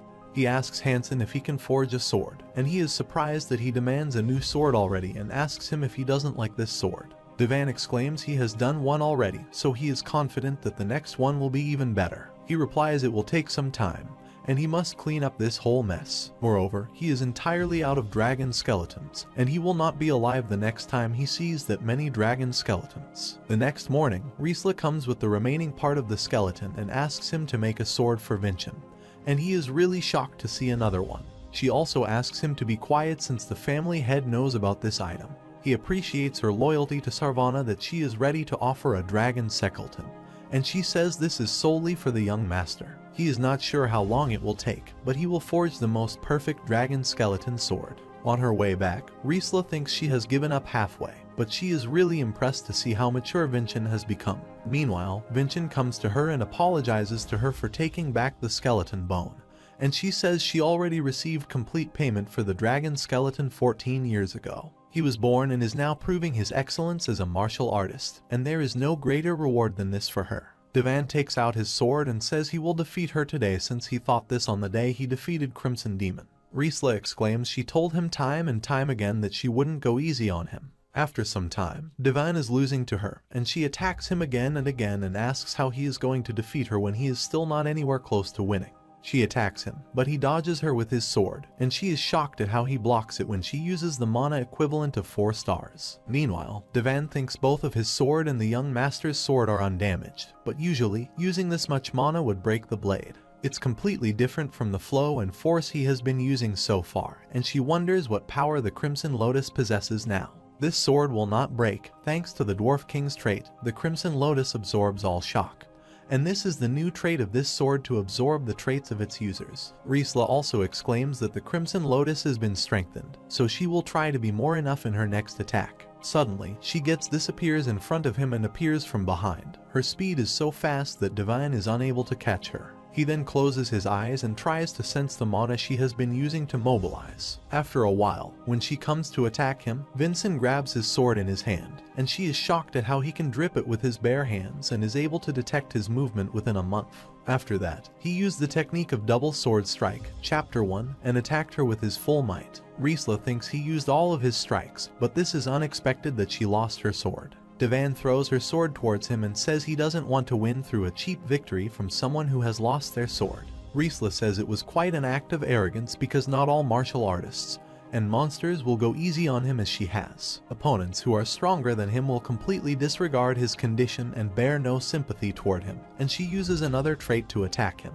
She instructs him to counter this and jumps upon him to attack, but Riesla feels dizzy and is about to fall when Vincent supports her. He exclaims that he has wounded her, and there are about 4 months left before going into the Crimson Fortress, and he could slice through the mana around her. Riesla is shocked to see that he sliced through the mana to block her trait and exclaims he always surpasses her expectations. Devan asks her if he can receive what he was promised, and she will tell him about her blessing, the flow of mana from the galaxy wandered. 2 days later, Devan is able to learn her trait and says when he lets the mana flow through that path, it will start to manifest. Meanwhile, Vincent hopes that it won't pierce through the roof with that size of mana, and after a while, he can see a soul near him. On the other side, at the Crimson Fortress, Vargan, the Dean, asks the headmaster, Herka Quebel, why she hasn't touched any of the documents or if she has spaced out again. She doesn't want to do this because she is a martial artist, and it is a waste of talent for him to hold a pen like this. Vargan asks her to stop the nonsense and check the next set of entrants coming in,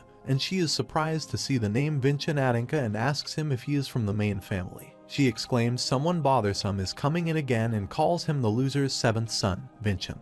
And Vargan thinks if he is a loser like the rumors say he is, and will be soiling the Crimson Fortress's name.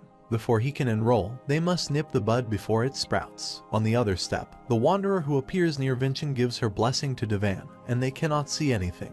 It is said that the Galactic Wanderer's blessing trade only consists of one step, and it feels so much cold. After some time, she has gone, and Riesla says he will not leave a trace, even upon the frosty snow called Frost Walk. Later, Vincent informs him that the Crimson Fortress is more of a fortress than a training academy, and is located in the mountains on the border of Samian.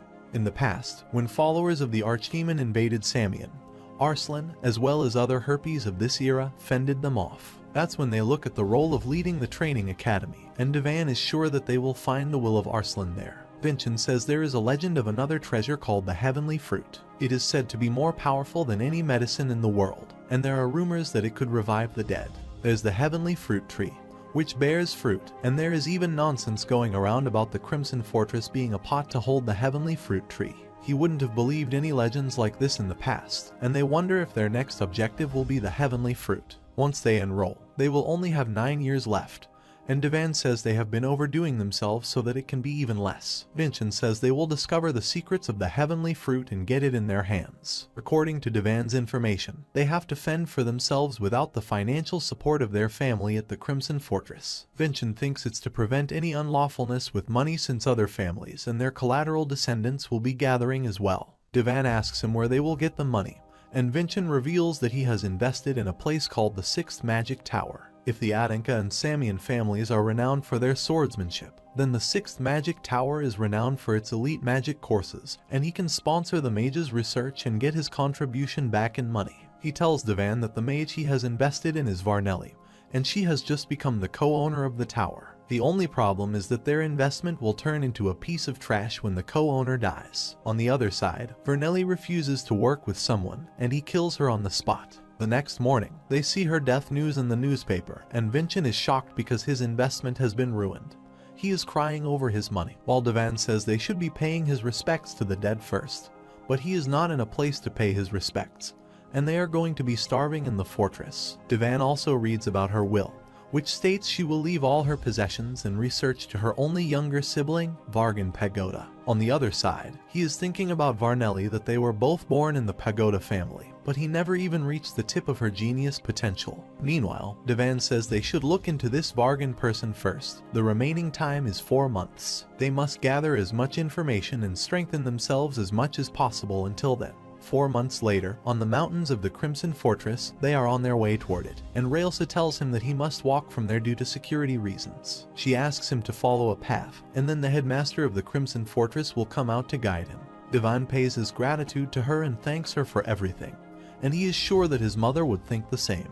On the other side, Vargan informs the headmaster and tells her that young Lord Vincent will arrive soon, but she is getting annoying, and it's not her style to be formal and guide people. Suddenly, the headmaster speaks through the stone and says it's her duty, and recently, there have been monsters invading the local residences in the surrounding area. She gets up and says it is her duty as the headmaster to defend the residents in the fortress. But the stone asks her to send some reinforcement there since it's a weak monster, but she leaves, asking Vargan to bring the direct descendant of Adanka to him. A guard asks him what they should do about young Master Vincent, and he states he will go instead of that dunce. He sees him through the telescope and is surprised to see the Grand Chamberlain with him. He thinks Vincent is so useless to the point that he needs someone so powerful to guard him, and he asks the guard about the examination. They will proceed like last year, and he will be personally testing him and thinks he will be going to weed him out before he has a chance to enroll. The first exam, Subjugation of the Illusory Monster, will now begin. At the same time, they are walking through the snow mountains, and Wilson shows them the building of the Crimson Fortress. Suddenly, they hear a voice approaching them, and Devan thinks the examination has already started. He thinks this is the time to see the results of his training with Riesla these past 4 months. The monster appears there, and it is said to be the strongest predator in the snowy mountain region, the Blue Eyes White Tiger. Wilson and Siri are scared to see it, and he asks them to run as hard as they can toward the Crimson Fortress without looking back when he is out of sight. He runs toward the other side, asks the monster to come toward him, and thinks if it's the Blue Eyes White Tiger that he knows of, it will reach the faster moving object. Soon, he gets attention, and the monster rushes toward him, but something doesn't feel quite right. Although it looks like a blue eyes white tiger, it doesn't seem like one, and it doesn't feel like a monster that's alive. However, it won't change the fact that he will defeat it, and there is another monster rushes toward him, and he uses his trait, Body Strengthening, to dodge their attack. Vincent asks him to see toward a hill where a large number of monsters are looking toward him. There are 18 in total, and it will be impossible to defeat them all with only 2 strikes of absolute sword slash. Devan thinks there is something strange about this since blue eyes white tigers don't travel in packs,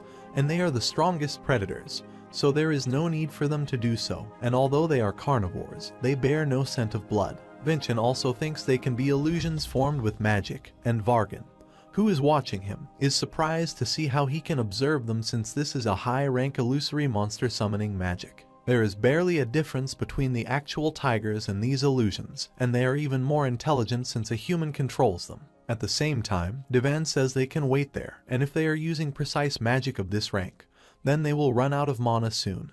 But Vincent says they are probably using an assembly element. It's a method for using multiple spells of the same type at once. Instead of using numerous spells, they designate one as its assembly element, and they branch out of the spell by copying and pasting. It's a lot more effective and reduces additional mana usage. Devan says if he finds the designated one, everything else will disappear, and he can find it because a human controls it. In such instances, a real monster would be on the front lines, and if it is a human, it will try and protect the assembly element. Soon, he finds out that the assembly element is the one that's on top of the cliff and doesn't move. He uses Galactic Wanderer's blessing trait and jumps up on the real tiger to kill him on the spot. Vargan wonders if he is using the Frost Walk, Rails's trait, and is shocked at him how he can use this. He arrived at the assembly element within an instant, and he was sure that he was the real tiger. Vargan shouts from his place that he won't be dumbfounded, gives him an opening, and commands other tigers to attack him. His Crimson Lotus, which has been strengthened with the dragon skeleton, absorbs his mana's properties and absolute sword slash with the Galactic Wanderer's blessing trait. He sliced through the illusion tigers and reached the assembly element quickly. Vargan is shocked that he didn't strike down the illusion, but he disconnected the actual mana circuit, forming the magic. He observes Vincent deeply understands magic, and wonders what kind of person this kid is. Meanwhile, Devan wonders if the examiners at the Crimson Fortress are satisfied with him, and a guard asks Vargan how they should process the results of this examination. He asks him if he hasn't seen for himself that his magic was completely obliterated and orders him to open the gates, and they will greet the young master. The fortress is usually a central gathering place for martial artists, and it is common to find a mage of this level. However, when he reaches at the gate, Wilson and Sari are waiting for him on the gate, and Vernella's younger brother and the mage who takes care of all the essential business at the fortress, Vargan, welcomes him warmly. He permits his entrance to the Crimson Fortress, and Davin asks him if he is Vargan and exchanges some courtesy words with him. Vincent exclaims they cannot bring the family's funds into the fortress, but there is a sponsorship system, and a talented cadet may get a sponsor within the fortress. Now, they will be going to score as many points as this person and get back all the money they invested in the Magic Tower. 26. There are quite a few people, their instructors, teachers, disciple military, and children from various families living there. If they include their servants, the numbers are even larger, and Vargan tells him that he will be sharing a dormitory with others and it may not be comfortable for him.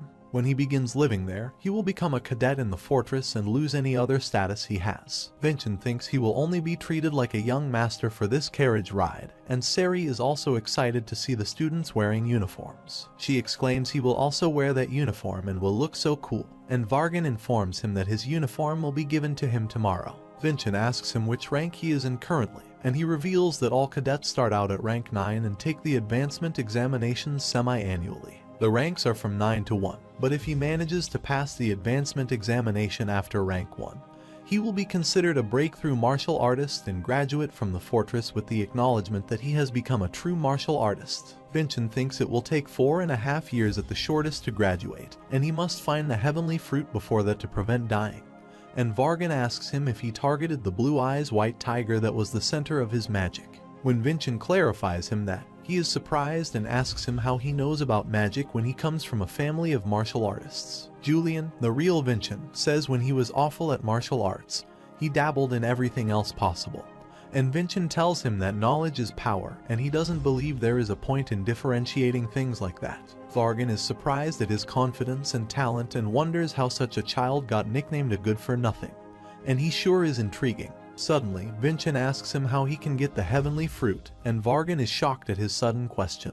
He thinks a child will always be a child because he believes in such a legend, and he tells him that no one knows about it because it is said that the heavenly fruit will pick its owner. Julian observes that the dean also considers it a mere legend, and gaining information seems difficult for them. However, soon they reach the dormitory building, and Vargan tells him that it is the dormitory for rank 9. His servants will reside on the first floor, and he will be residing on the 3rd floor in Residence Hall 5. He gives him a sun badge that indicates that he is a rank 9 cadet, and also tells him about the greeting of the Crimson Fortress. He has to say humble respect to absolute glory whenever he sees someone, and Vincent warmly greets him. After a while, he reaches Residence Hall 5, and there are many cadets also present there and are staring at him. He wonders and asks Julian if he has done something wrong, and a cadet appears there and asks him if he is good for nothing Vincent. He is a rank 9 cadet and representative direct descendant of Aden's 6th son, Malone Aninka, and Julian tells him that he is his elder brother. Moreover, he is one of those who bullied him the most and even forced him to eat garbage. Vincent sees a memory and thinks it isn't just his imagination, but it is real, and Malone bullies the weak with his strength on a daily basis. His action seems to be continuing there as well, and he is soiling the honor of Aninka, so it will be okay if he scolds him a bit. Vincent grabs his hand and says he is so happy to see him since he never thought he would be able to see his brother, and Malone pulls his hand and says they are not close enough to talk like this. He makes fun, saying it's been a long time since he left the direct house, but he is still at rank 9, and Malone angrily calls a cadet named Sizen. When he comes forward, he slaps his face forcefully and asks him how he is educating the newbies and how he can behave like this toward his representative. He asks him to beat Vincent the next time he tries to climb up, and Vincent thinks he is worse than he expected. Vincent can feel the reflection of Kajin in him and turns toward him and punches him with full might. Everyone is shocked to see his action, and Malone furiously rushes toward him to attack.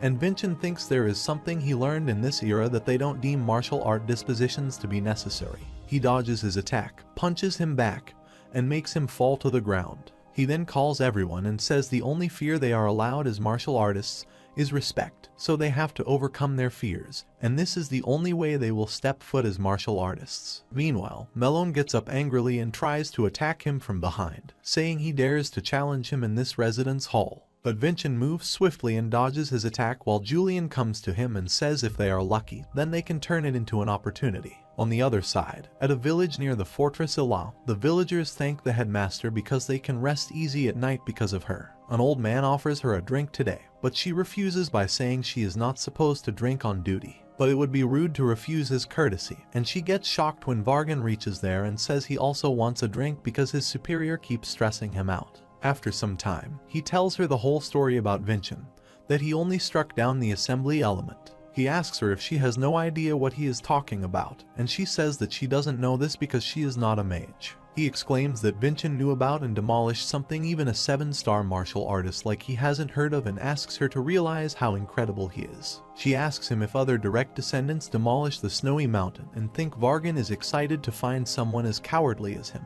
After a while, the stone appears there, and it asks them if they can return to the fortress because rank 9 Malone and Vincent have requested a mediator's presence during their spar. After some time, he returns to the fortress, and a teacher informs him that it was a spar between 2 direct descendants. She obliged Cadet Vincent's request. She is rank 9 dormitory instructor Brond, and he asks her to report everything related to Cadet Vincent. He then turns toward them and says they have caused a disturbance in the residence hall and should be subject to discipline, and they will overlook it since they have received a report from Cadet Vincent. With his authority as dean, he permits the spar between these 2 cadets, and Malone is shocked to see the Crimson Lotus with Vincent. He asks him if he will imitate his father with a replica, and he can bet his right wrist that the sword is fake. Vincent smiles and says he should honor those words later, and Malone promises him that he will make him surrender soon. He uses the Daughter of Fear's blessing trait, and it's a trait that fills their opponent with fear. But Vincent is fine because of his spirit since a swordsman must not fear another. Julian is surprised to see his reaction and asks him if it is possible to ignore a trait with his soul, while Vincent exclaims this is a matter of his mental state and resolve. Milone is shocked at why he is unaffected, and other cadets start whispering about his power, and he angrily exclaims that he must have played some trick. He takes out his sword and says he will crush him with his sword and mana, but Vincent disappears before him. He then appears from behind, kicks him, and makes him fall to a distance. He then swifts his blade, harnessing frost walk and force increasing using body strengthening. Milone has been defeated badly, and everyone knows he is trash. And despite all that, the reason he can keep his position as the cadet representative is due to his overwhelming power compared to the other rank 9. However, Vincent is threatening his position right now, and a cadet named Selbera appears there and asks why everyone is there. She is shocked to see Milone on the ground and that the dean is also there. Sizen tells her that Vincent, who just enrolled, is really incredible, and he said the only fear they are allowed as a martial artist is respect. She wonders if she can become like him, but Selbera says the fight is not over yet because Milone's coercion is a trait he obtained separately, but his blessing is separate. At the same time, Julian appreciates him and asks him to pummel him completely, while Vincent thinks this is strange. He made his drop his sword, but the dean hadn't announced the victor yet, and Milone got up as one of the greatest gods that has the power to control electricity, the blessing of the cerebral giant. Vincent is shocked to see him since he doesn't know about his blessing and is trying to dodge his attack. His arm burns away in order to dodge his attack, and Milone laughs and asks him if he likes his trait. Julian is also shocked because his only trait was the daughter of fear's coercion, and he was bullied since he was little for all those years, so there is no way he wouldn't know about this. Milone exclaims this is something he doesn't know, although he was born with it, and he only masters it after coming to the fortress. Vincent asks him how many times he has hidden it, and he exclaims it is not like he tries to hide it or anything, but it is just annoying for him. Even with his coercion trait, kids of his age could not defeat him, and he doesn't believe it's necessary to go through the painful and hard training. Once he comes of age, the fortress will have no choice but to let him graduate as he is a direct descendant. Unlike other people, he doesn't feel the need to work like some dog, but Vincent shouts at him and asks him to stop saying stupid things. He exclaims that his precious powers of his something one world their entire life towards and never achieves, and not only, he disregards the responsibility that comes with that power, but he is also disregarding others' efforts and trampling on them. He asks him if he knows everything about the reputation of the name of Aninka family. But Milone makes fun and says he is chatty when his right arm is completely charred, and he should be saying all of this crap if he beats him. He then attacks Vincent and rushes toward him, and asks him to remember that he has bet his wrist that the Crimson Lotus is fake, and he will take his right wrist just as he has said.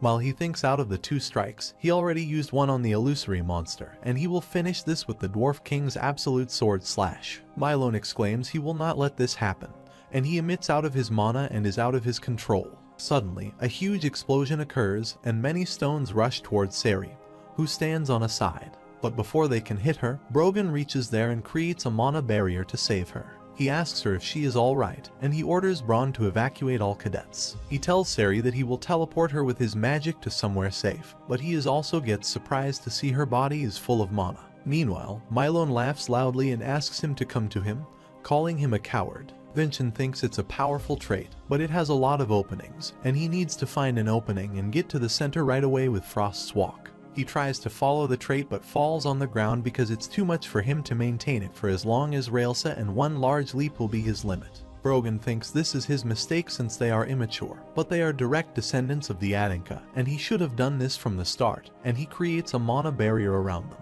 Vincent thinks there is much less space for him to escape his attacks, and Milone exclaims the dead is also on his side. Vincent thinks it's difficult to use absolute sword slash right now, and he has already burst through his body strengthening, and he is already at his limit with Frost's Walk. Suddenly, Julian appears there and says they can slash something else with an absolute sword slash, and Milone rushes toward him to attack. However, Vincent trusts Julian's strategy and jumps simultaneously when Milone lands an attack on him. With that leap, his Frost Walk has been completely spent, and Milone gathers some energy saying he will dig his grave there, which is perfectly suitable for a pest like him. Meanwhile, Vincent thinks he fell for his prey and cuts through the barrier. Suddenly, a huge amount of mana gathers and falls upon him, seriously injuring him. Vincent stands on his chest and says the vow of a martial artist is heavier than anything else, and with the sword bestowed on him by their father, he will defend his honor. Moreover, a little brother cannot turn his older brother into a liar, so he swings his sword in the air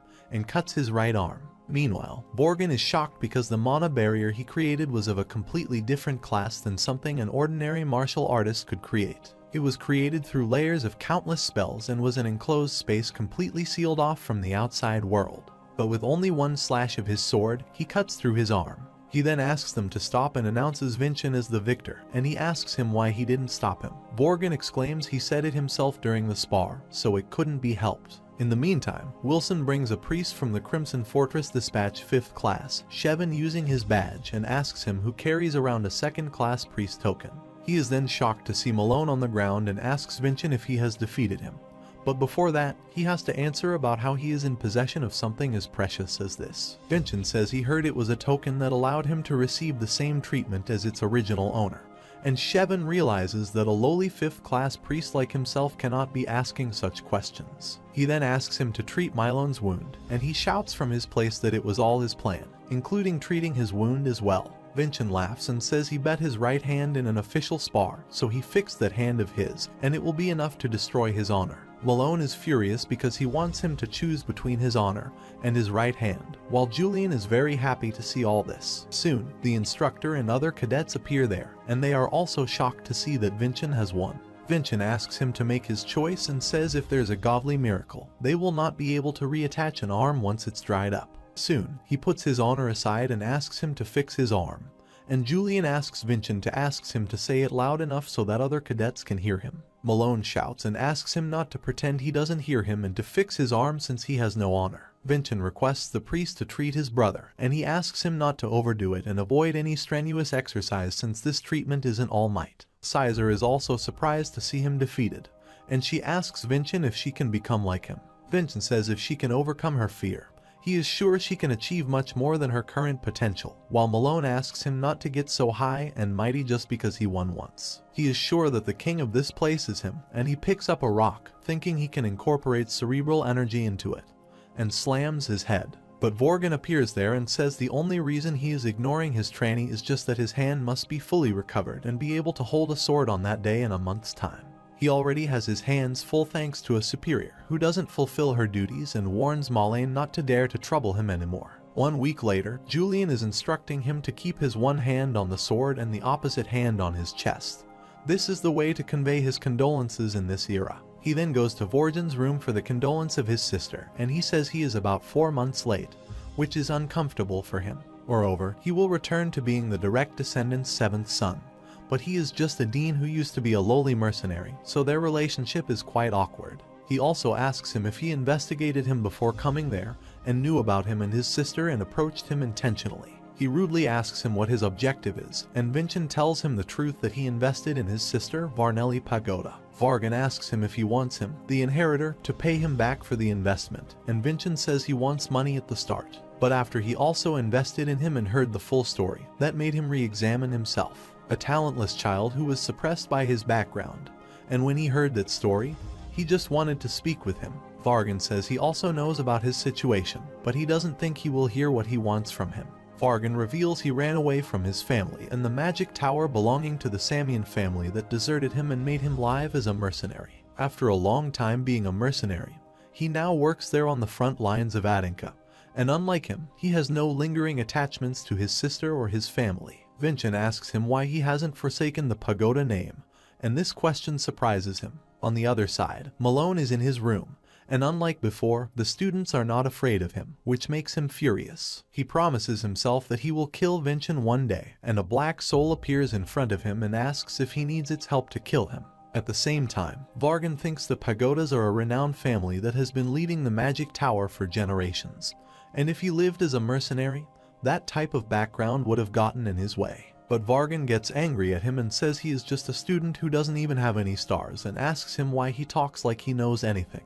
He doesn't know what he had to endure or how he felt leaving the magic tower. He shouts if Samian and Aninka's families were to go to war, he would destroy the magic tower that ruined his life first. Vincent exclaims he already knows about this and he was the same, but what he wished for in the end was not revenge, but acceptance and love. The reason he hasn't forsaken the name Pagoda is that he still has lingering attachments to his family. Vorgan sits sadly and tells him that his sister is talented and bright, and it wouldn't be an exaggeration to say that he endured all of the bullying out of pure respect and admiration for her. But at the same time, her brightness caused him even more misery, and he couldn't stand the pressure and the abuse, so he ran away, forsaking his family. He thought he saw right through Vincent, but it was really the other way around.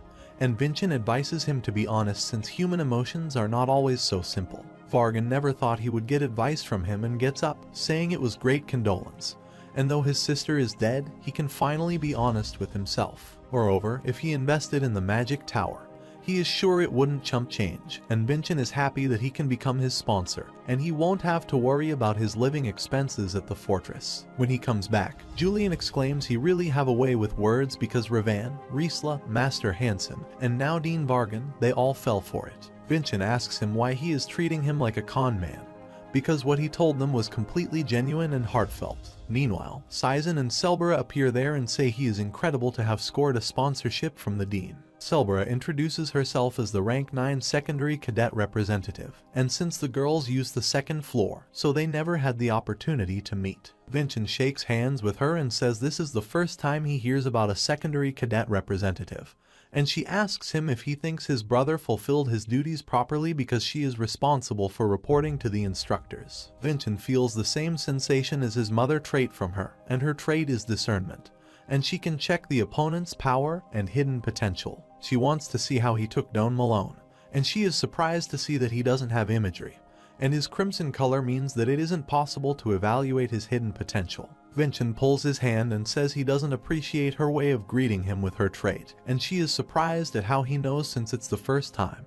Even the instructors can't sense it. However, they ask him what he is doing there since it's forbidden for a cadet to roam around alone at night because it will be dangerous for him to get lost in the cold. Selbera tries to scare him, saying he can run into Davin's evil spirit, and he hurriedly asks her to tell him everything about Davin in detail. They are surprised by his reaction, and Sizen asks him if he knows about the Archdemon from 500 years ago. She reveals that after Archdemon Davin lost to the Hero King, his spirit was scattered worldwide. However, remnants remain left over that form contracts with martial artists and give them enormous strength. They give them enough strength to accomplish their objectives using their lives as collateral. Vincent is surprised to hear that Archdemon Davin actually existed, and that it was all a legend to frame him for everything. Selbera states from time to time that there are contractors that are reported, but she doesn't really believe in that stuff, and Vincent also thinks there is no way such a thing exists in the world. On the other side, Malone faces an evil spirit,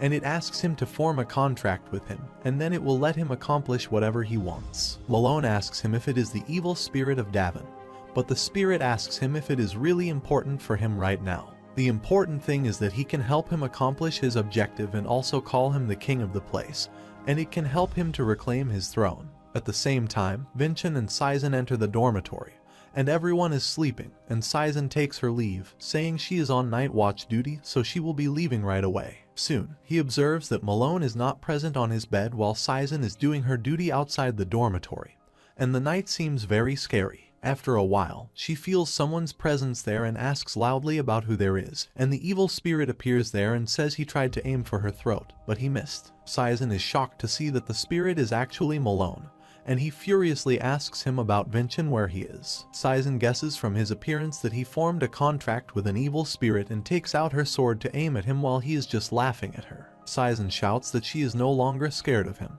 but he grabs her neck and says if she aims his sword at the king, then she will be executed.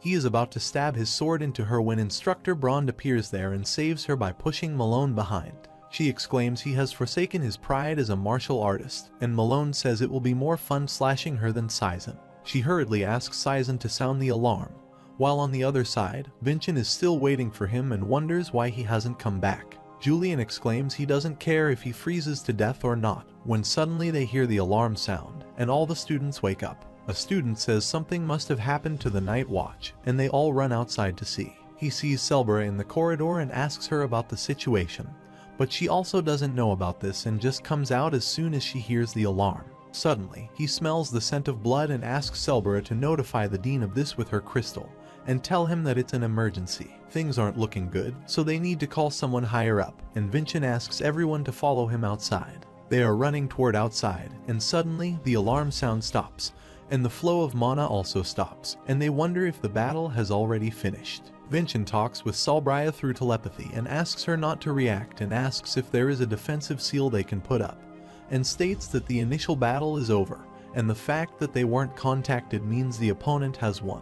Salbria tells him that there is a seal she learned earlier, one of the 7 basic seals of Anicap, the triangular defensive seal.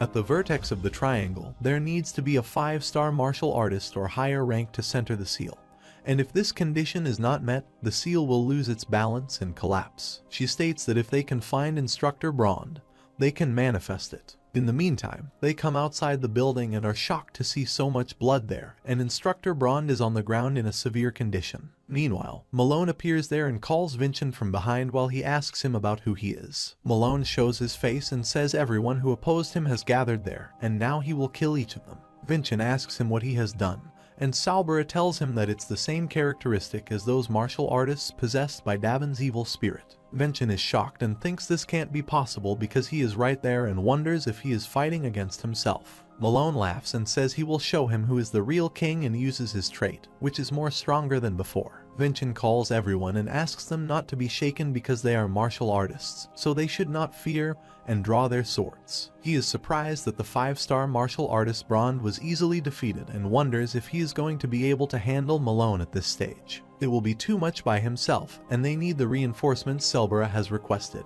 Until they get there, he needs to stall for time with these inexperienced rank 9 cadets. He asks Salbria if she is able to use the seal perfectly she mentioned earlier, and asks her to let everyone know that they will manifest the triangular defensive seal together. Salbria calls him and says they need a 5-star martial artist or higher to center the seal, and Vincent replies he will center the seal, but she tries to tell him that it is possible because he is not a 5-star and also doesn't have imagery, and he will collapse as soon as they manage to manifest the seal.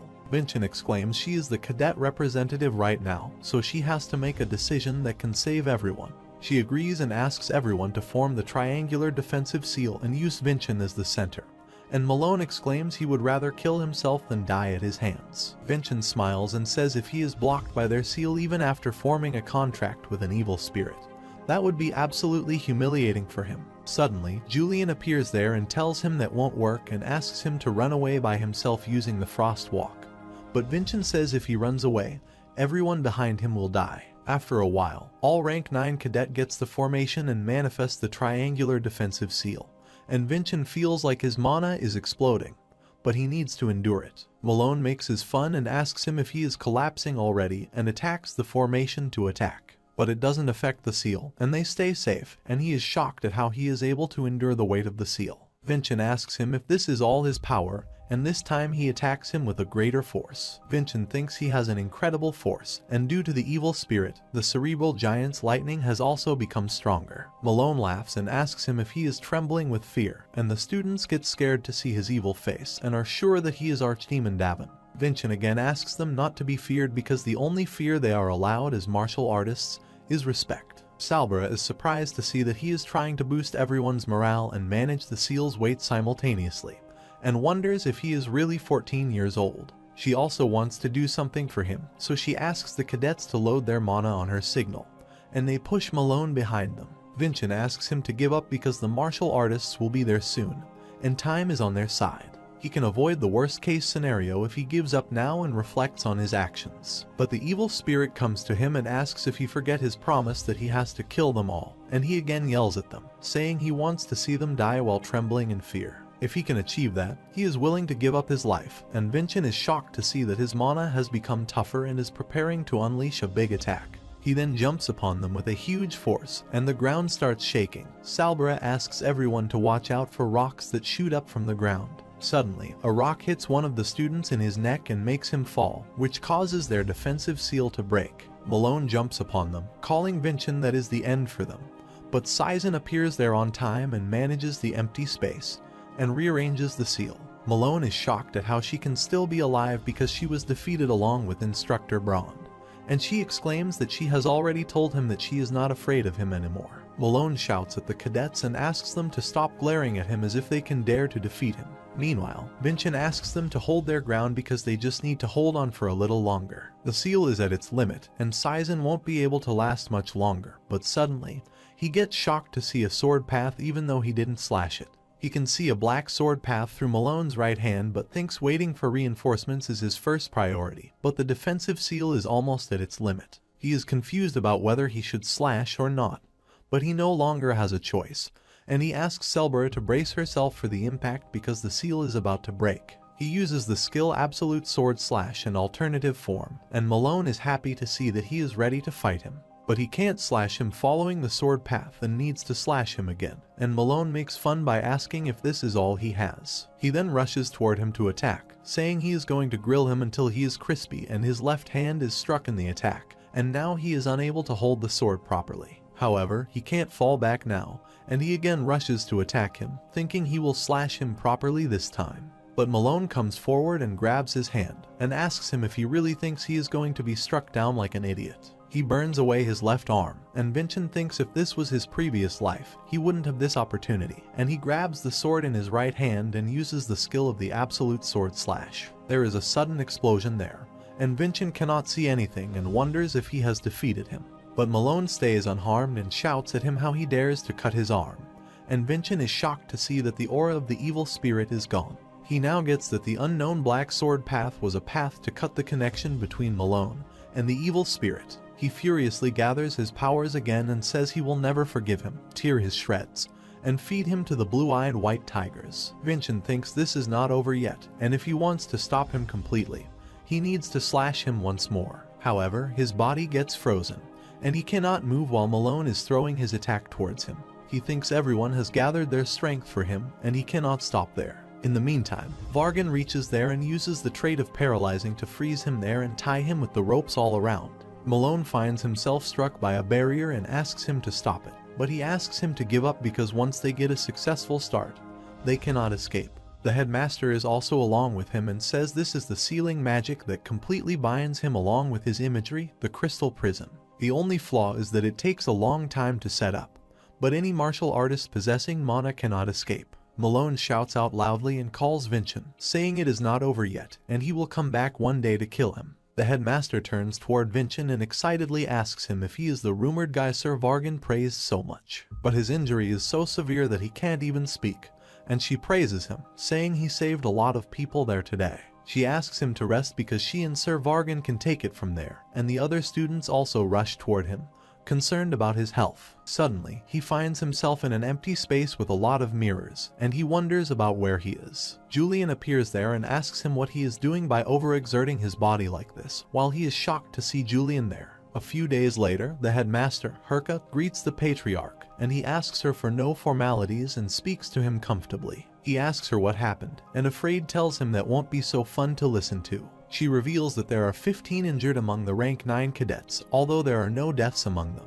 but there is one death among the instructors. Moreover, Cadet Sizen managed to survive the enduring battle with Malone. The patriarch exclaims they will pay their utmost respects to the deceased instructor, Brond, and her family, and the same for all the injured. He asks her not to hesitate to sponsor them generously until they are fully recovered. Herka says it is her fault because if she had been able to handle it sooner, then this wouldn't have happened. And the patriarch states that there are always numerous variables associated with the contractors of evil spirits. Moreover, her decision to stop him in one shot after a lengthy preparation is not wrong. But he wonders how Malone is still alive after becoming a contractor. From what he understands, contractors are provided enormous strength in exchange for their lives. Once their power is depleted, they die. Herka states the dispatched mages from the fortress have analyzed it, but there was no particular reason. According to the cadets who participated in the battle, Malone was freed from his possession after being slashed by Vincent. Moreover, his arm, which was slashed off, didn't reattach, and the patriarch wonders if this is because of the strange swordsmanship he used during the assembly of true swords. However, he asks her to take disciplinary action against Malone since he crosses the boundaries of a martial artist by forming a contract with an evil spirit. He will be confined to the guest house for the rest of his life. Moreover, his imagery will be completely sealed off, and the tendons in each of his limbs will be cut off so he can never wield a sword again. Next, he needs to reward Vincent and ask her where he is right now, and she replies that they moved him to the main house after treating him. However, he hasn't opened his eyes for the past few days. Conversely, Vincent is stuck somewhere, and Julian also doesn't know about this. He was sent there after he lost consciousness, but after looking around, he realized that they were inside Malone's memories. Julian thinks this is something to do with the random swordsmanship he used, and Vincent is shocked because this never happened in his previous life to enter the memory of the opponent he slashed. He wonders how the contract and the absolute sword slash and Malone are connected.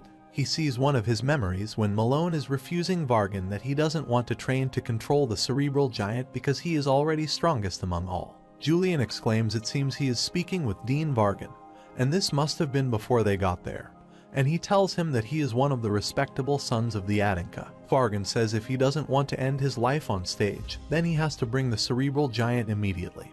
And Vincent thinks this is the reason the Dean is letting Malone off the hook. They are shocked to see when Malone forms the flow of the cerebral giant, and soon everything turns dark around him, and Julian disappears. His mother appears in front of him and asks him to die, and everyone from his past life, Master Nedia, Falcon, and Arslan, appears in front of him. They are going to a side, and he tries to stop them, asking what happened after his death 500 years ago. Suddenly, someone stabs him from behind, and he is surprised to see Kajin there. Later, he is present in the Samian jail.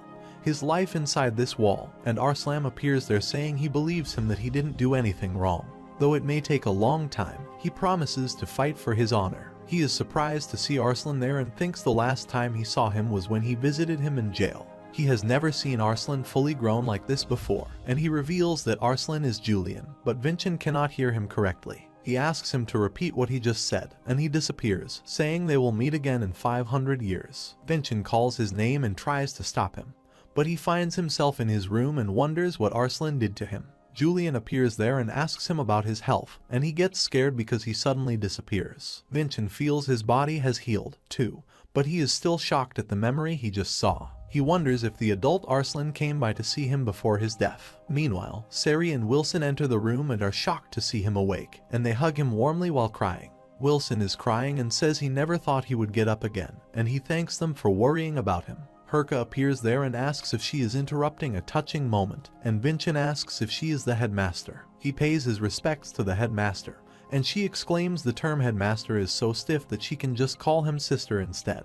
He asks her what she is doing there because she should be at the fortress, and she replies that she has come there to report the incident to his father. Vargan is far better than her at taking care of the fortress anyway, and she is better off stepping aside when it comes to working with the pen. She plans to take care of some business in the central area and return in about 3 days with him. She exclaims that his sister has a small favor to ask of him and asks him if he wants to duel with the young master of the Samian family. Vincent is shocked to hear about her request, and she replies that she would like him to compete in the friendly exchange meeting.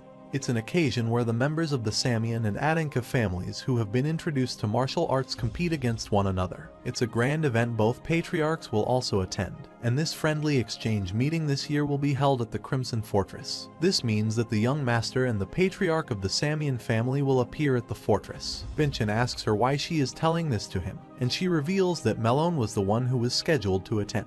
But since things have turned out this way, the only direct descendant close enough in age and skill level is Vincent. Vincent remembers the memory he saw. The stage Dean Vargan mentioned was the friendly exchange meeting.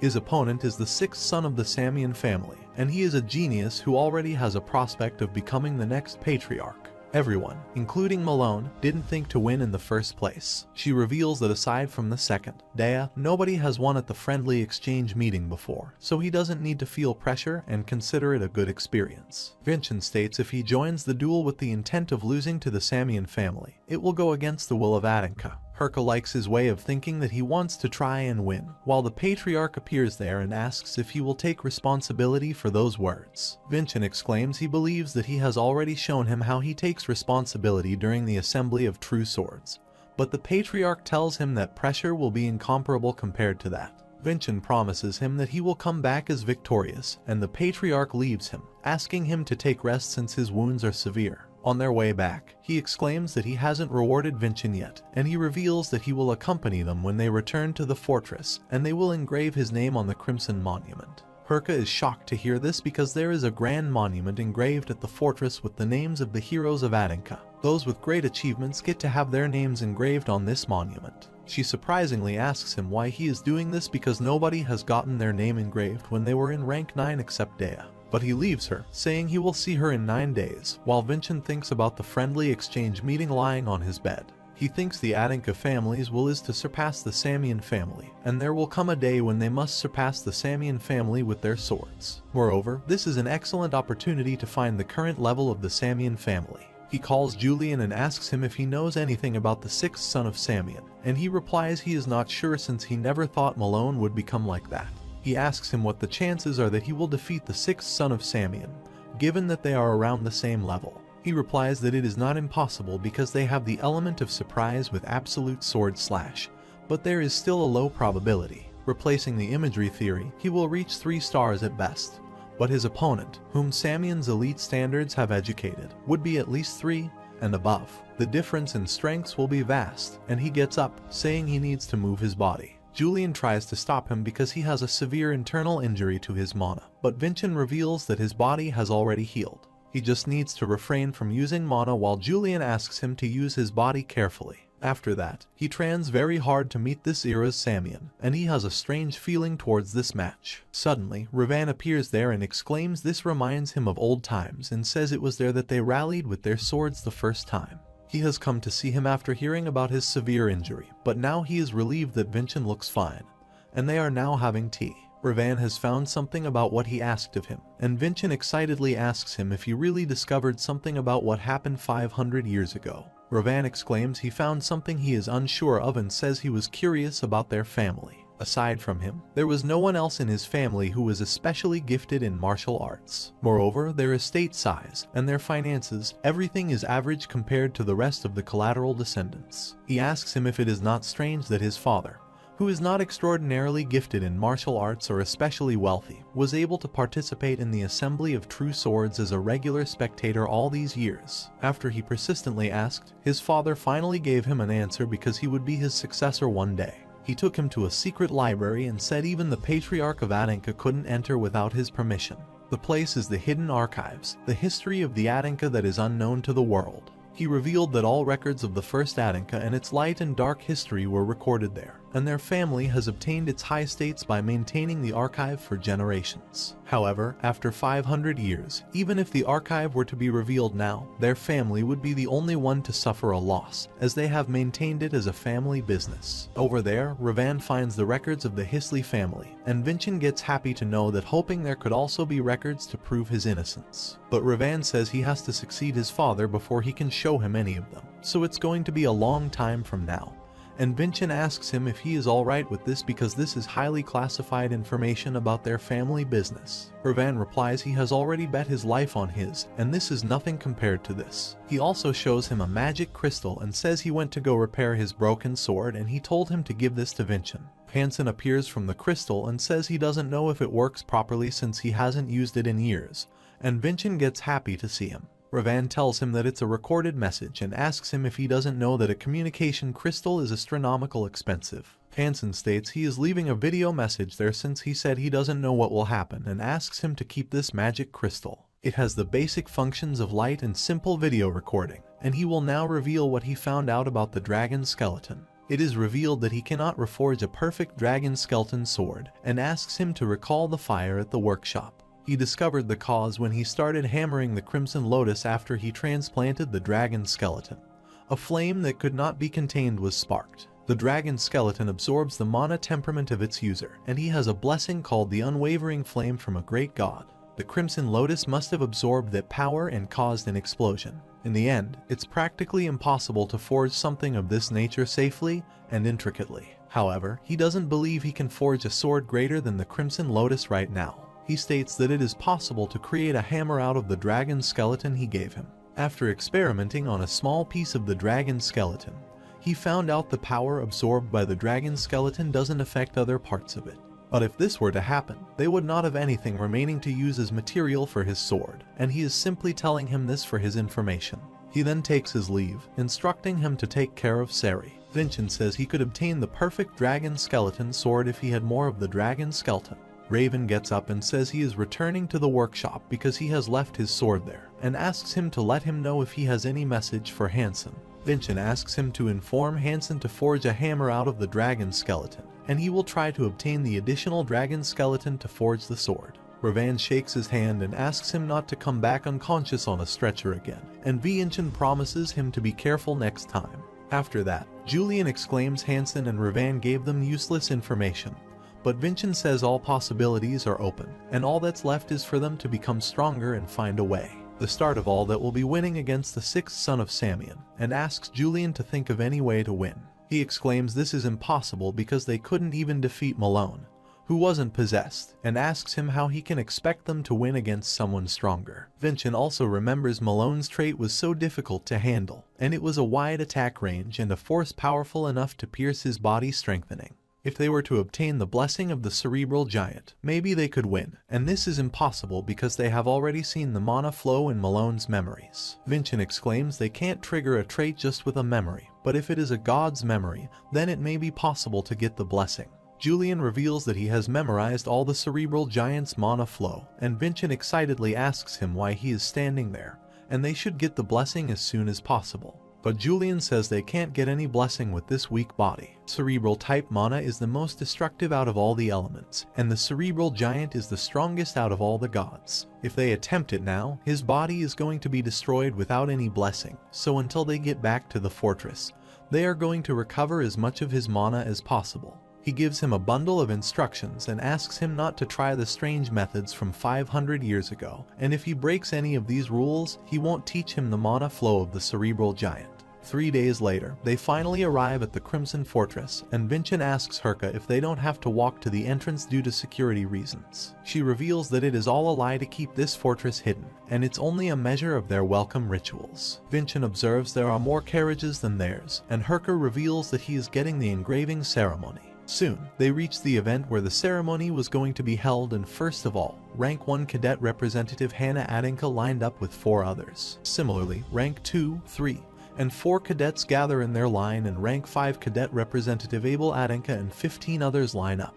He is the direct descendant, 4th son, and Rank 8 Cadet Representative. The 5th son, Damien Adinka, gathers with his line cadets. Vincent thinks, aside from Malone, this is the first time he is seeing the other direct descendants, and they all are incredible, especially that child Hannah, who is the Rank 1 representative and is so sharp that it's giving him goosebumps. In the end, Rank 9 Cadet Representative Salbura lines up with the 19 cadets, and Vincent thinks everything is alright, but he wonders who will do the engraving, and soon everyone is shocked to see the Patriarch there. He calls Vincent Adinka and asks him to come forward, and he humbly pays his respects to him. The Patriarch asks for his sword and announces that he will engrave it with Vincent's sword, and as soon as he unleashes the sword, a huge wave of mana spreads there. Everyone is surprised to see the power of level of Khan's Adinka, and he engraved his name. He asks him not to forget that his name is Vincent Adinka, and he promises never to forget this. Later, students are discussing about the event in their dormitories, and they are happy to see Vincent in a healthy state. Meanwhile, Salbura appears there and asks if they have seen Vincent, and Sizen says he has gone to see her on the 2nd floor. She wanted to throw him a congratulatory party, but she couldn't find him anywhere. On the other side, Vincent is meditating in the training hall,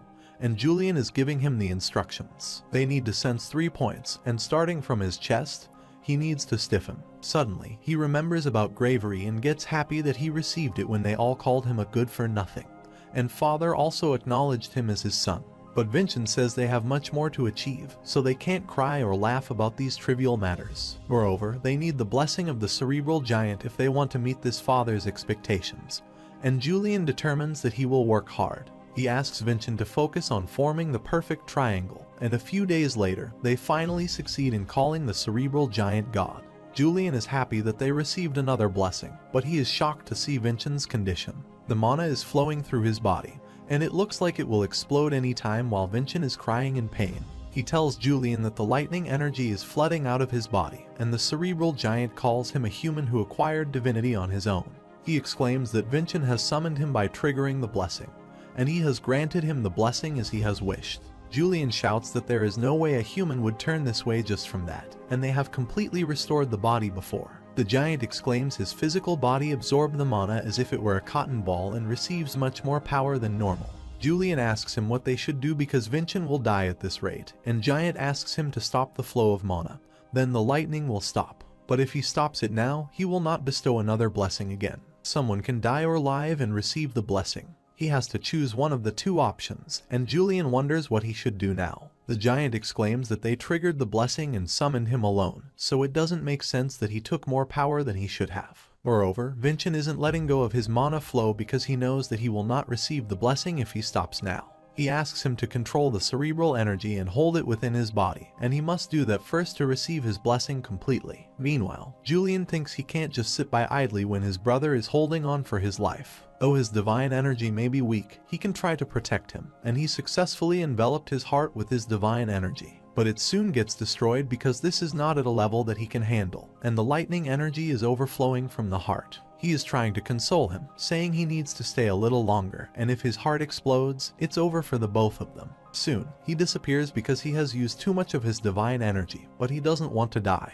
He desperately calls someone for help while Vincent's heart is about to explode. Suddenly, a priest appears there, and Julian recognizes him as he is the one who healed Malone. He is shocked to see the situation there, and Julian thinks his voice can reach those with holy powers. However, Vincent hasn't still given up, and Julian thinks he won't give up either and will overcome the good-for-nothing Vincent. He asks the priest if he can hear his voice, and he asks him who he is, and Julian replies that he is Vincent's acquaintance god, and he needs to be healed right away. But priest cannot approach him because of the lightning, and Julian thinks he just needs to block the lightning. If the priest is to come into contact with him and heal him, then Julian must need to block the lightning energy surrounding his entire body. He thinks he needs to endure it, even if he disappears, and asks the priest to heal him. He uses the Gala's light and tries to heal him. On the other side, Vargan calls Sari to his office and asks her if she is ready for something. She requests him to teach her sorcery, and he asks her if she can recall the spar between Vincent and Malone. When he saved her from the falling rocks, he sensed incredibly strong mana within her body. The mana she contains is outside their understanding of the current study of magic. He tells her that it won't be easy to learn magic and that he has never taught anyone kindly before. She replies that she still wants to learn this because the young master Vincent is growing and keeps going further down a path where she can't help him. All she can do is to take care of him when he comes back with injuries, but now she wants to help him, even a little bit. Vargan comments that Vincent has a good person as his servant, and she needs to receive Vincent's permission prior to training. Suddenly, they hear a loud sound, and Vargan shouts from his place, asking what has been happening there. They reach the training ground, where Vincent is in bad condition. Vargan calls the priest and asks him what the meaning of all this is, and he reveals that young Master Vincent seems to have received an opportunity and gained the cerebral trait. After that, Sari asks him permission to learn magic, and Julian says that a servant whom the dean is teaching is an outstanding sorcerer. He asks Julian why he looks so faded, and he replies he will return to normal after some rest. He asks Sari if she will be alright because it won't be easy, but she replies she wants to assist him however she can. Vincent gives her permission and requests Vargan to take good care of her. Vargan thinks he can tell since he has been monitoring Malone's growth that what Vincent has come to possess right now is the lightning giant. He looked away for a moment, and Vincent had gotten even stronger than before. He asks Sari to make their lesson plan since they are sure that Vincent is safe, and he now thinks he doesn't have a teacher even though Sari has one. He hasn't been able to learn any of the swordsmanship that Arslan has left for the Atticus. He calls the dean and says the friendly exchange meeting is fast approaching, and he needs to put his everything into training for it. He asks him about the teacher who will be taking on the role of training him at the fortress, and Vargan reveals he needs to find his own teacher. Vincent is shocked and asks him why he needs to do this when the fortress is a specialized training institution for the Atticus, and he replies that it is about their facility and the environment. The elder from each family sponsors the child to be the potential successor with a teacher, and a martial artist may also volunteer. For the collateral descendants, the family elders come directly. Vargan asks him if he hasn't found an elder to sponsor him at that age, and Julian asks him not to expect anything because they have no elders. He asks him who would volunteer to become a sponsor of the good-for-nothing Vincent, and this is something he really can't do anything about. Only one person can help them, and he sends a letter to Riesla through Wilson. He reveals that it is a letter addressed to the Patriarch from young Master Vincent, and he brought it over directly means it must be something important. She asks him why he didn't pass it directly to the Patriarch and why he brought it to her, but he is afraid to stand alone in front of the Patriarch. Later, she goes to him and passes the letter, and when he reads it, she asks him if he wants to share the letter's contents with him. He tells her that Vincent requires a teacher, and Riesla thinks she should have looked into this earlier. She was so distracted with enrolling him at the fortress that she completely forgot about it. Moreover, the patriarch reveals that he has acquired Malone's lightning giant. He asks her if she understands why he sent this letter to him, and Riesla says a son asking his father for help since this is the only place he can ask for help right now. The patriarch asks her if she wants to go since he heard she instructed Vincent before, but she refuses by saying she can't do it. She uses the swordsmanship of a ruined family, not the Adincas, and if she taught him for too long, he will only pick up bad habits. He asks her what he can do to help Vincent then, and she reveals that there is someone appropriate, someone he knows very well, a powerful person who uses the swordsmanship of the Adincas, Professor of the Lightning Giant, formerly referred to as the Thunder Giant. With his authority as the patriarch, if he can provide him with a position so he can enter the fortress, he can become young Master Vincent's teacher. The patriarch states that he must desire this for himself, and she states she can convince him since he is also her friend. The vice captain of the White Sword unit, Merlin, is the required person. On the other side, Merlin is in the training ground, watching a scarecrow, thinking about Vincent. It has been many months, and he wonders what the young master is doing now. Meanwhile, Riesla approaches him and asks if he is going for another walk, and she takes him to his room. Merlin says since she is so busy, so he is sure he has not come here just to ask him how he is doing. And she replies that she wants to offer him a new position.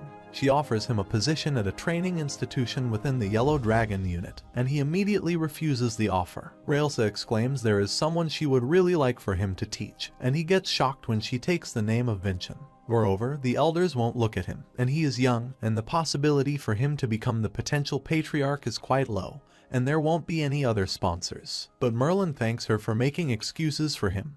But he still can't do this, but he is shocked when Riesla tells him that Vincent has acquired the blessing of the lightning giant. Merlin says he is interested, but there are far too many reasons for him not to teach him, and he is being pushed around to so many places because the elders don't like him. Raelsa asks him to make a bet with him, and young Master Vincent is set to have a duel with young Master Samian soon. If he wins, he will have to become his teacher. A few days later, Vincent is practicing harder, and he thinks he needs to make the lightning giant's power completely his. He tries to wrap the lightning around his blade, but it doesn't seem enough, and he needs to distribute it into a ray like Malone. He tries to increase the output, but it burns away everything, and Julian sighs that he is not able to control it at all. Vincent can feel the lightning filling his body, but that makes it much harder to control, and he wonders how Malone kept using so much of this. Julian says at this rate, it shouldn't be considered at the level of a microcurrent boost. The performance level is subpar compared to the amount of effort they put in, and Vincent says even though Julian worked so hard to obtain it with his tears and all, he gets shocked and asks him if he listened to all that and asks him to forget about this already. He asks him to remember the reply they received from Raelsa, and she wrote to him that judging by the current situation, it seems they will not be able to acquire a teacher before the friendly exchange meeting. The first reason is the person's refusal, and the second is the elders' influence. The elders don't want him to interfere in the structure of the descendants they have formed. The elders are an association that exists to keep the patriarch's forces at bay. Not even the patriarch will be able to enforce this matter. She would like to assist him somehow, but she cannot forsake her duties as the Grand Chamberlain for a prolonged period of time. In this year's friendly exchange meeting, they will be won solely with his not strength Sloan utilizing absolute sword slash as well as other traits as much as possible. Julian says there is another method they can use, and he hurriedly asks him about this method. He asks him to use the Samian swordsmanship since he used to be a Samian before, and he used this technique at Hansen's workshop. Vincent says he can use it, but how can they handle the aftermath? If they use the Samian swordsmanship in public with expertise, they are going to get dragged back to his mother. It's unfortunate that he is unable to use the swordsmanship from his previous life, and he wonders if he can use Kajin's skills in his current state. On the other side, a tiger has been tied up at the Samian Archduchy at the main castle of the family, and is trying to untie himself. A boy exclaims in front of him that he is the Blue Eyes White Tiger, the beast from the Frosted Mountain the Adincas must slay when they enter the Crimson Fortress. Meanwhile, an old man appears there and informs him that his opponent for the friendly exchange meeting has been selected again. He is Julian Samian, an elder of the family, and he tells him that his opponent is the seventh son, who used to be called good for nothing, Vincent Anica. He is a direct descendant who has been displaying strange accomplishments and rising fast amongst the ranks. He tells him that for the Samians, the friendly exchange meeting is an event that does them more harm than good. And if he is victorious, nothing will change. But if he loses, they will suffer humiliation beyond all measure. People want to see a touching moment when the underdog rises and wins. Suddenly, the tiger unties itself and jumps upon him to attack from behind. And he tears the tiger in just one swing of his sword and says he needs to overpower him no matter what. He will let the world know that such a touching story doesn't exist, and he is the Samian's sixth direct descendant, Kajon Samian. On the other side, Salbara brings a gift for Vincent and hopes that he will appreciate this gift, and opens the door of the training room excitedly. But she gets shocked to see a huge amount of mana there, and Vincent stands in the middle of the room with a large sword. She is shocked to see his skill because she has never seen such skill before, and it looks like he is wielding a sword that isn't the Crimson Lotus. After a while, he asks her about her health since they are meeting after a long time, and she shows him the gift she brought for him. He asks her if it is an enchanted crystal, and she reveals that the sixth son of Samian, Kajon Spar, is inside this crystal. Vincent gets happy to hear this and thanks her, and she advises him to watch out for the last bit because it's a bit cruel. After a while, he uses the crystal to watch out for the spar, and he exclaims no matter how many times he sees it. The technology of this era is still fascinating. Suddenly, he was so shocked to see Kagon's movements that he will put his left foot forward there and attack the lower body. But his attack is fake, and with a swift strike, he will have the opponent take a defensive position. With a decisive strike hidden between his constant hits, he will destroy the opponent's sword and accept his defeat. However, even when the opponent is defeated, he doesn't stop, and he cuts his head, saying it is not over when he says he lost. He exclaims this is the price he pays for challenging a Samian to duel. Vincent thinks he is exactly like Kajon from the beginning to the end, and wonders if looking similar in appearance can be a coincidence. However, his main techniques, down to the smallest habits, remind him of Kajon. He needs to meet Kagon Samian as soon as possible. A few days later, Mage Captain Alberto welcomes the mages gathered for the proceedings of the friendly exchange meeting and states that the meeting is held in 3 stages. The treasure hunt to find the treasure chest from the enchanted dungeon and the subjugation to face off against the monster that has been captured. Finally, the spar, which could be called the blossom of the exchange meeting. The mages are responsible for the first stage, the treasure hunt, and they will decide the type of beast they will create with their magic. After a while, Vargan asks permission to speak first and states that at their fortress, considering the abilities of the 2 young masters, they were thinking about level 8 reptiles or demons. These types should be difficult enough for 3-star martial artists to subjugate, and it should be enough for the first stage. One of the mages exclaims, associates of the 6th magic tower, they propose level 8 giant beast Fractor. But Vargan is shocked to hear the name of Fractor and asks the 6th magic tower if they are out of their mind. Those giants are at a difficult fit for 4 or 5-star martial artists, but they say it's the first exchange meeting in tens of thousands of years. There should be some changes to execute the crowds, and the obligation falls to both parties. Vargan shouts at them, saying how this is the same obligation when they already have Keshak, and if they use the giants, it will only make the 6th young master look good. The mage exclaims if he keeps making excuses like that, then he should give up right now.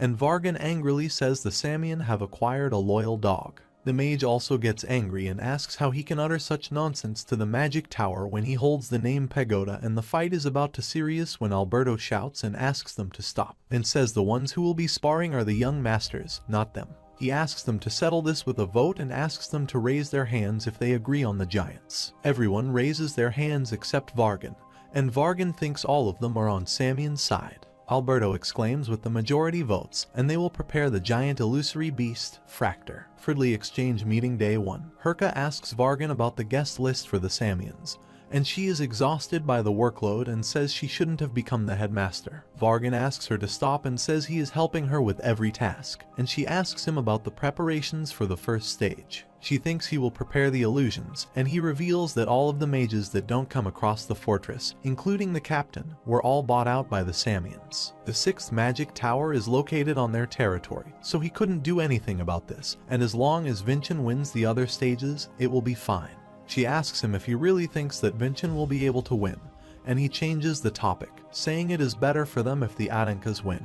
Herka exclaims the probability that the young master of the Aninkas will win is less than 10%, and she remembers he said these words back when Abel was the candidate. She thinks he is just so fascinated with Vincent now, and that is why he offers to sponsor him and all. He angrily pushes her away and asks her to complete her work first if she wants to fool around like that, and leaves the room. Finally, the day of the friendly exchange meeting has come, and everyone thinks Vincent is just filling in for Malone Adanka since he can't attend. The Adankas were at a disadvantage in the first place, but now they are even worse off than before. Vincent is thinking about Kajon Samian, whose behavior is similar to Kajon's, and he wonders if this is just deja vu. After a while, Kajon also reaches there, and he exclaims that he is very pleased to meet the Crimson Fortress's people and greets Vincent. Vincent also introduces himself and greets him, and shakes hands with him. Everyone whispers that they are looking good with each other, and Kajon exclaims it's always nice to make a friend of the same age. Vincent observes him and thinks there is nothing strange about him, but he wonders why his smile is so unpleasant. They hope that they can prove themselves with their strength, and Herka thinks this is a greeting with the assumption that the Adankas are inferior to them. Vincent smiles and says he hopes that Kajon will prove himself, and Vargan is getting scared because he is provoking him. The audience thinks the friendly exchange meeting has already started, even though they aren't on the stage yet. After a while, Herka proclaims that the friendly exchange meeting has officially commenced. The first stage is the treasure hunt, and the two participants will enter an enchanted space and retrieve a chest that looks like this one. However, inside the space, they will find a monster made using sorcery, and a giant fractor will guard the chest. People are surprised to hear about giant and say the difficulty must be higher this year. The participants will each select 2 rank 9 cadets to accompany them during this stage. The last friendly exchange meeting's loser, the Adankas, will get the first selection of the cadets, and she tells him to select Salbura. But Vincent doesn't listen to her and chooses Saizen and Harmon to accompany him, and Herka is shocked by his action. Everyone is shocked because those two have the lowest grades among the rank 9 cadets. They both look scared and confused, and everyone also comments on them that they will not be able to help him. Herka again asks him if he is sure about those two and hopes he is not thinking of using those two as his excuse for defeat. Victon exclaims the first reason he selected those two is that he doesn't want to give any excuse to young Master Kagan, and the second reason is those two are pretty distant, but they have the blood of the Adanka family. They may be from the maternal and collateral families, but it's important to defeat the Samians with the blood of Patriarch Arslan.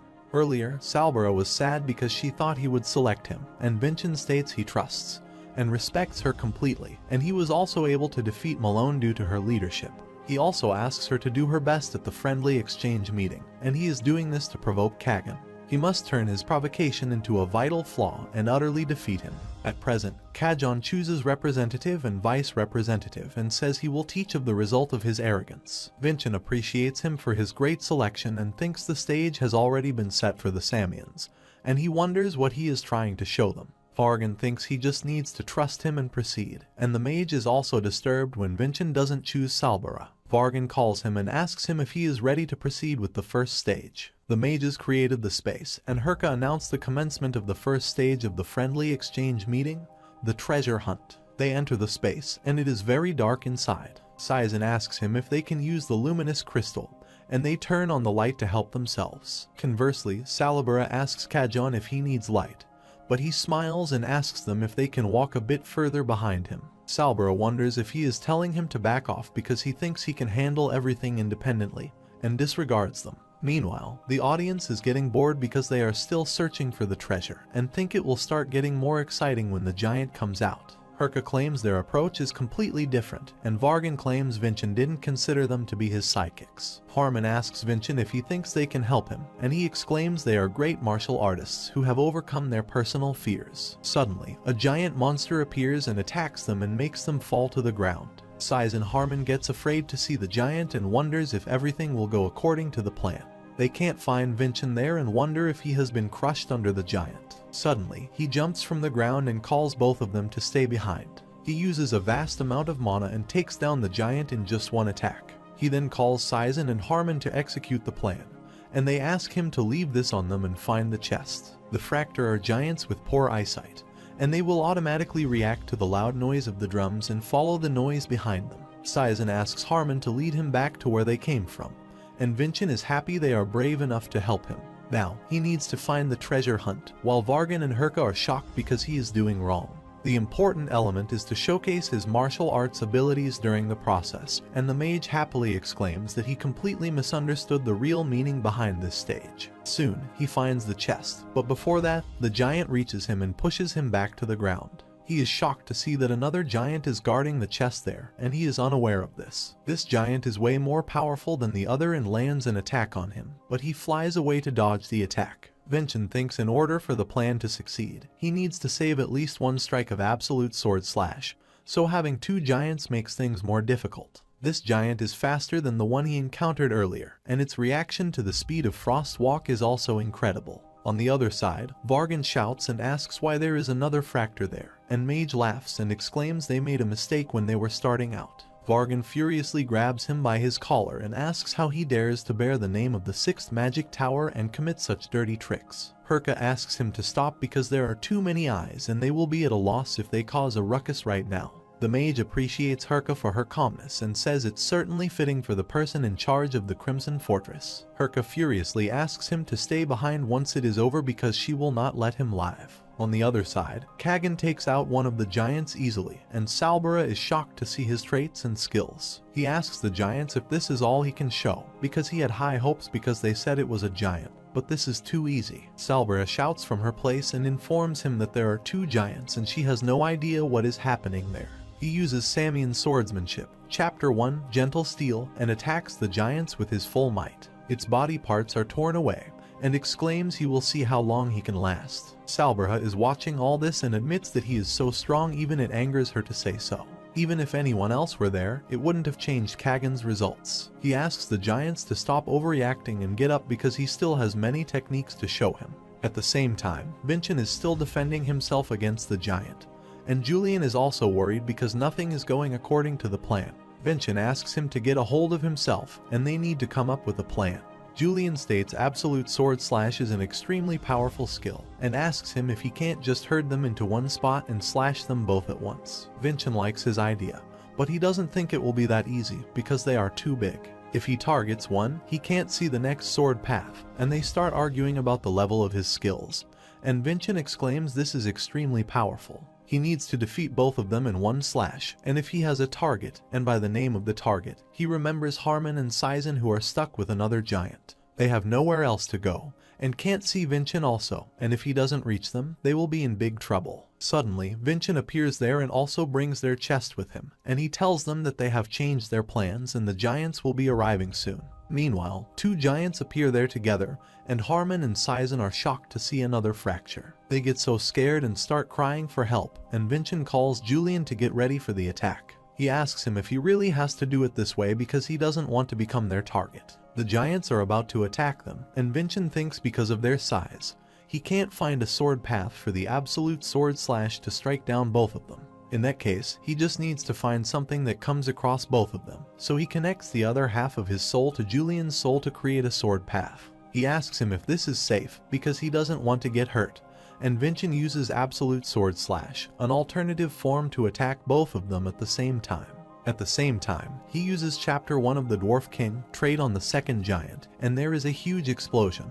While Julian is also shouting for help, everyone outside is shocked to see that he struck down two giants with one strike, and Vargan proudly tells Herka that is Vincent's lethal move. Vincent thinks this is happening according to his expectations that even with an Absolute Sword Slash, he can't strike down a god, and Julian shouts at him asking if he isn't certain about his survival. Vincent tells him that it's impossible in the first place to strike down a god, but he is shocked that he was only thinking about it in his head, then how Julian hurt him. Sizen and Harmon are watching him shockingly and ask him if he is talking to someone, but he changes the topic and asks them to leave. The last thing to strike down with his Absolute Sword Slash is this entire space that was forged with magic. The mages are shocked to see that he destroyed the whole magic dungeon with his sword, and he asks other mages to double check the spell because there seems to have been an error. Vargan comes forward and says there is no need for this because Vincent's sword can cut through magic, but he is also surprised that he cut through the entire dungeon.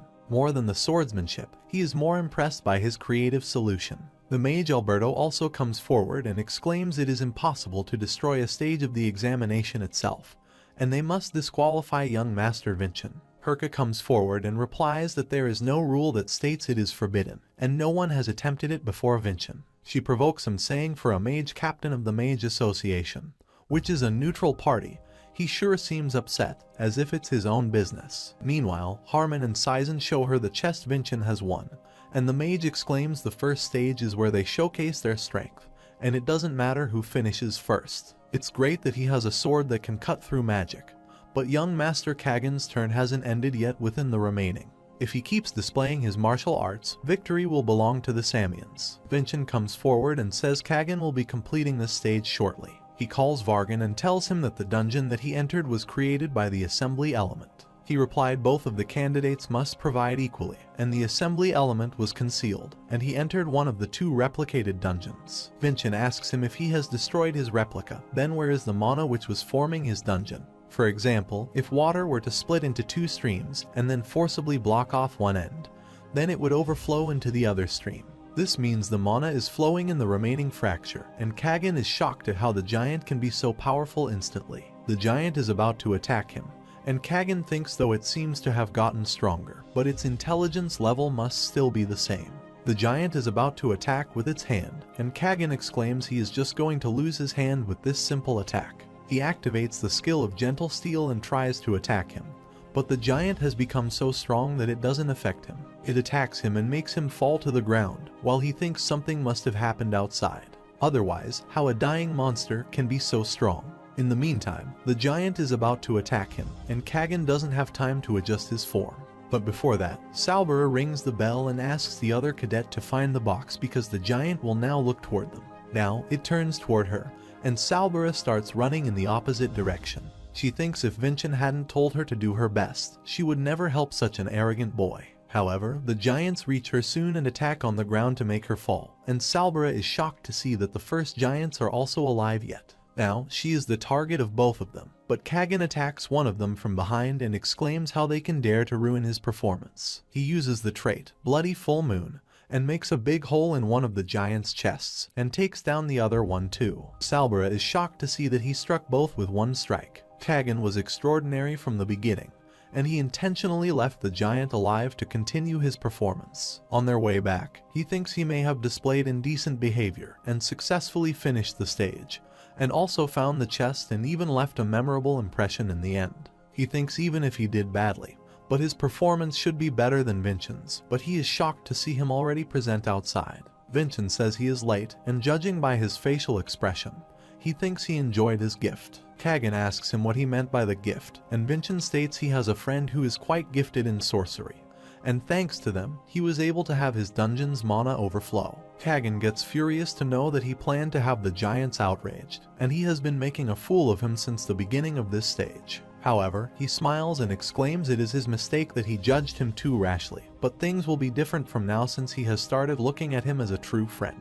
Soon, they announce the victor, and it is Cadet Vincent Anicap, and the next stage will be held in 3 days. Later, Salbara is happy about Vincent's victory when Kagan comes to her and thanks her for saving him earlier. Because of her, he didn't look like a complete fool, and he forwards his hand to shake with her. She feels that she shouldn't touch his hand, but she shakes hands with him and accepts his thanks. When he has left, she wonders if he really came there to thank her, but Kagan has different plans, and he goodbyes her in his own way. On the other side, Sari is mediating in the forest at night when Wilson approaches her. He has brought her food and clothes, and she asks him about what happened at the friendly exchange meeting. Wilson exclaims he had his servitude. That's why he has won and his opponent willingly admitted defeat. He asks her if it is not difficult to train there, but she states when she is in at the fortress, she can't concentrate because she is distracted by the young master. Therefore, the dean said it would be better for her to train there as well since it would be easier to communicate with the spirits of the snowy mountain. She finds out that she is suited to be a spirit mage and needs to find a spirit to form a contract with soon. At her level, she can only manage one, but she likes so many of them. Suddenly, she hears a voice from behind that someone is asking for help, and she asks Wilson if he says anything, but he refuses by saying he didn't say anything. However, she continuously hears the voice that someone is continuously calling for help. On the other side, Salbara is cheering for Vincent's victory, and all the students are having a party in their dormitory. Vincent says he is only ahead of him by 1 point and asks her if they have to be this rowdy. but she exclaims this is monumental in the history of Anicap, though she shouldn't be saying such things as Kagan's helper, but he exclaims she was a crucial factor in his victory. He believes she would greatly help Kagan because they have similar martial arts levels, but she played a vital role in Kagan's victory. So, even if Kagan didn't accept the results, the odds would have been in his favor once the evaluations were complete. She thinks this is incredible that he planned that far ahead, and if the opportunity strikes, she will also help next time. Vincent forwards his hand, saying he trusts her, but as soon as he touches her hand, he is shocked to see Samian's chain seal on her hand. He asks her if she had physical contact with any Samian, and she tells him that she shook hands with Kagan because he wanted to thank her for helping him out. Julian asks him about what this seal is, and he reveals that it is more like a curse. It is a skill that gradually suffocates the opponent's mana and leads them to slow death. Julian asks him if he knows how they can undo it, but first, they need to determine what type of chain seal it is, and depending on the type of seal, the method to undo it will be different. He asks Salbara to train together at dawn every day, and she agrees to do this. Later, they think if he planned a curse on her outright, he must be confident that no one will discover it. Since Julian is unaware of the chain seal means it may have been erased from history, just like the absolute sword slash of magic body. Julian suggests they should keep this to themselves for now, including Salbara herself. He thinks he will never forgive Kagan for using black magic on someone who is irrelevant to this competition. Soon, she reaches there and apologizes to her for being late because it took her a while to get ready. Vincent is shocked to see her get up and asks her why she dressed up like this for training, and Julian asks him if he was a eunuch in his previous life. This clearly shows that she likes him, and this is why she dresses up like this, and Julian asks him if he is not aware of her obvious feelings towards him. Vincent is surprised to know this and wonders if she is not too young for his age and thinks he was 29 years old 500 years ago, and it's too much for him to consider a 14-year-old girl's feelings. She then asks Vincent to train because he called her there since he has a plan, and he first asks her to start meditating. He asks her to keep circulating the mana as he said and tell him immediately if she senses anything strange. She asks him if something is supposed to be strange, and he wonders why she can't sense it if it's such a disrupted flow. He guesses martial artists have lost a lot since the days of the theory of imagery, and Julian asks him if he can undo this. But the chain seal is stronger than he thought, and he gives up on undoing it himself. Julian is shocked and asks him what he is going to do now. Someone needs an offering for the chain seal. Typically, a living heart, animal, spirit, or human is used. He thinks Kagan probably sealed the offering somewhere on the snowy mountain, and as long as they can find and free it, the chain seal will be undone.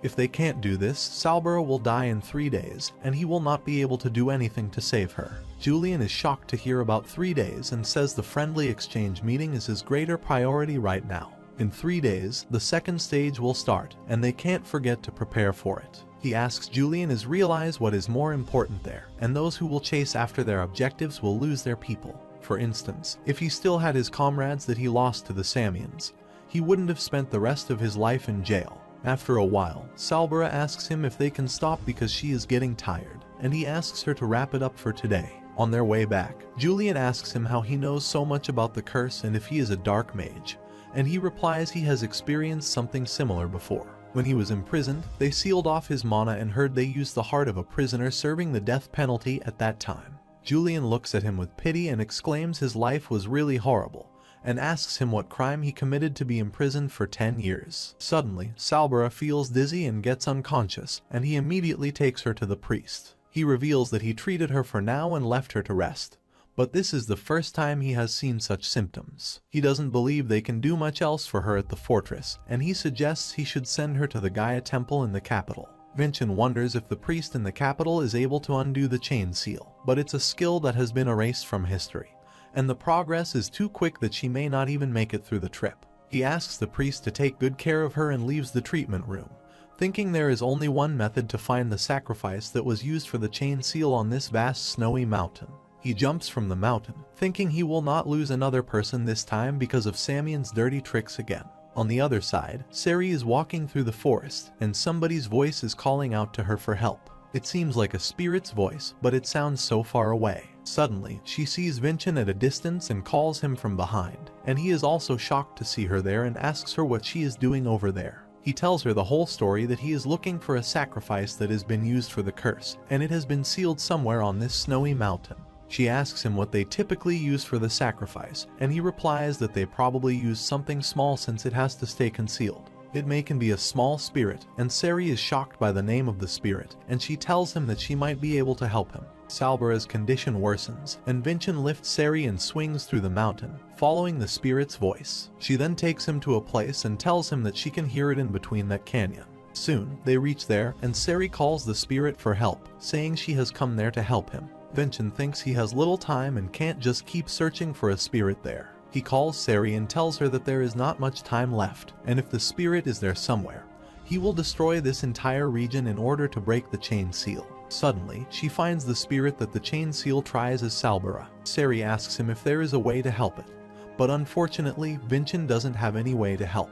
There was no chance the moment it became the sacrifice to the chain seal, and it would be best to send it off peacefully. But Sari exclaims that there is a way to help the spirit, and she creates a spirit contract. If she forms a contract with the spirit, then it will become a higher priority than the chain seal. Soon, the contract is completed, and the chain is destroyed on the spirit. Vinchin thanks and appreciates her for her amazing help, and she is happy that she could help her young master. Suddenly, someone attacks Sari from behind, but Vinchin reacts quickly and saves her from the attack. He then jumps to the side and asks the person about who he is and what he is doing there. Kagan appears there and counter-questions him about what he is doing and how he dares to interrupt the Samians' traditional ceremony. Vinchin was also furious with him and now ready to attack him because he had shown himself. Kagan again exclaims that he may be unaware of this, but he just interrupted the Samians' traditional ceremony. In other words, he just created an immense diplomatic dispute against the Samians. He asks Sari to put that thing down and walk away,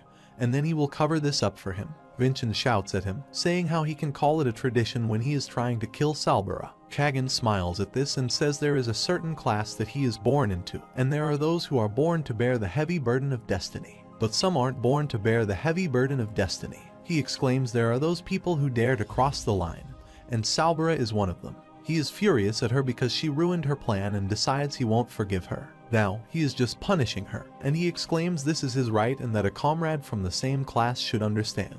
Vinchin furiously comes forward and keeps the sword on his neck, saying they have not changed since 500 years ago, and his right is wrong to him. Kagan smiles and admires his eyes, but they can't be friends because his eyes are great. They will see who was right in the end at the friendly exchange meeting and postponing the fighting for now. On the other side, the curse chain breaks from Salbara's hand, and she becomes conscious of what she is doing there. Vinchin rushes into the room, asking the priest about her health, and he happily informs her that she just woke up and is totally fine now. He checks her hand and is relieved to see that the chain seal has completely vanished. After a while, the priest asks him why he is not preparing for the competition since only 2 days are left until the second stage. Vinchin smiles and exclaims he is preparing because he can't lose to the likes of Kagan. He thinks he will face a true monster in the form of Kajon Samian. On the other side, at the Adinka main castle, one of the 4 great elders of Adinka, Jagal Adinka, is shocked to see the news of Vinchin's victory. The other elder, Fidenel Adinka, informs him that the Samians even displayed seditious movements, but he overcame that to claim victory. They guessed that he was good for nothing, but now he has become mature, and the elder, Delbek Adinka, shouts at them, saying this is not the time to make jokes. He states that the elders have been the agency of power that held authority over the Adinkas for the last 500 years, except for the last 25 years before Khan Adinka took the position of the patriarch. He has constantly disliked the elders since he was young, and now he keeps increasing the authority of the patriarch little by little. Therefore, they sponsor the first son and the second daughter as the successors. The first son, Carmen, is overflowing with ambition, and the second daughter, Dea, has no interest in anything besides martial arts. They plan to have one of these two become the next patriarch or matriarch in order to rule the Adinkas with them as their puppets. Delbek asks them if they have thought of Vinchin's wins against the Samians. He is the 7th son and especially belongs to the annoying woman Sarvana Hisley. They don't even have her family to influence him in the first place, and they will lose all control. He also reveals that Khan engraved Vinchin's name not long ago, and the sword he wields now is the Crimson Lotus, which Khan used when he was little. According to him, Khan is using Vinchin to point his sword at them right now. They exclaim they can't allow Vinchin to achieve any more accomplishments, and the others ask him if he has something in his mind. The 4th elder suggests they should send a letter to Samians with the content that the Adinkas will not consider the unlawfulness of the Samians during the first stage to be a problem.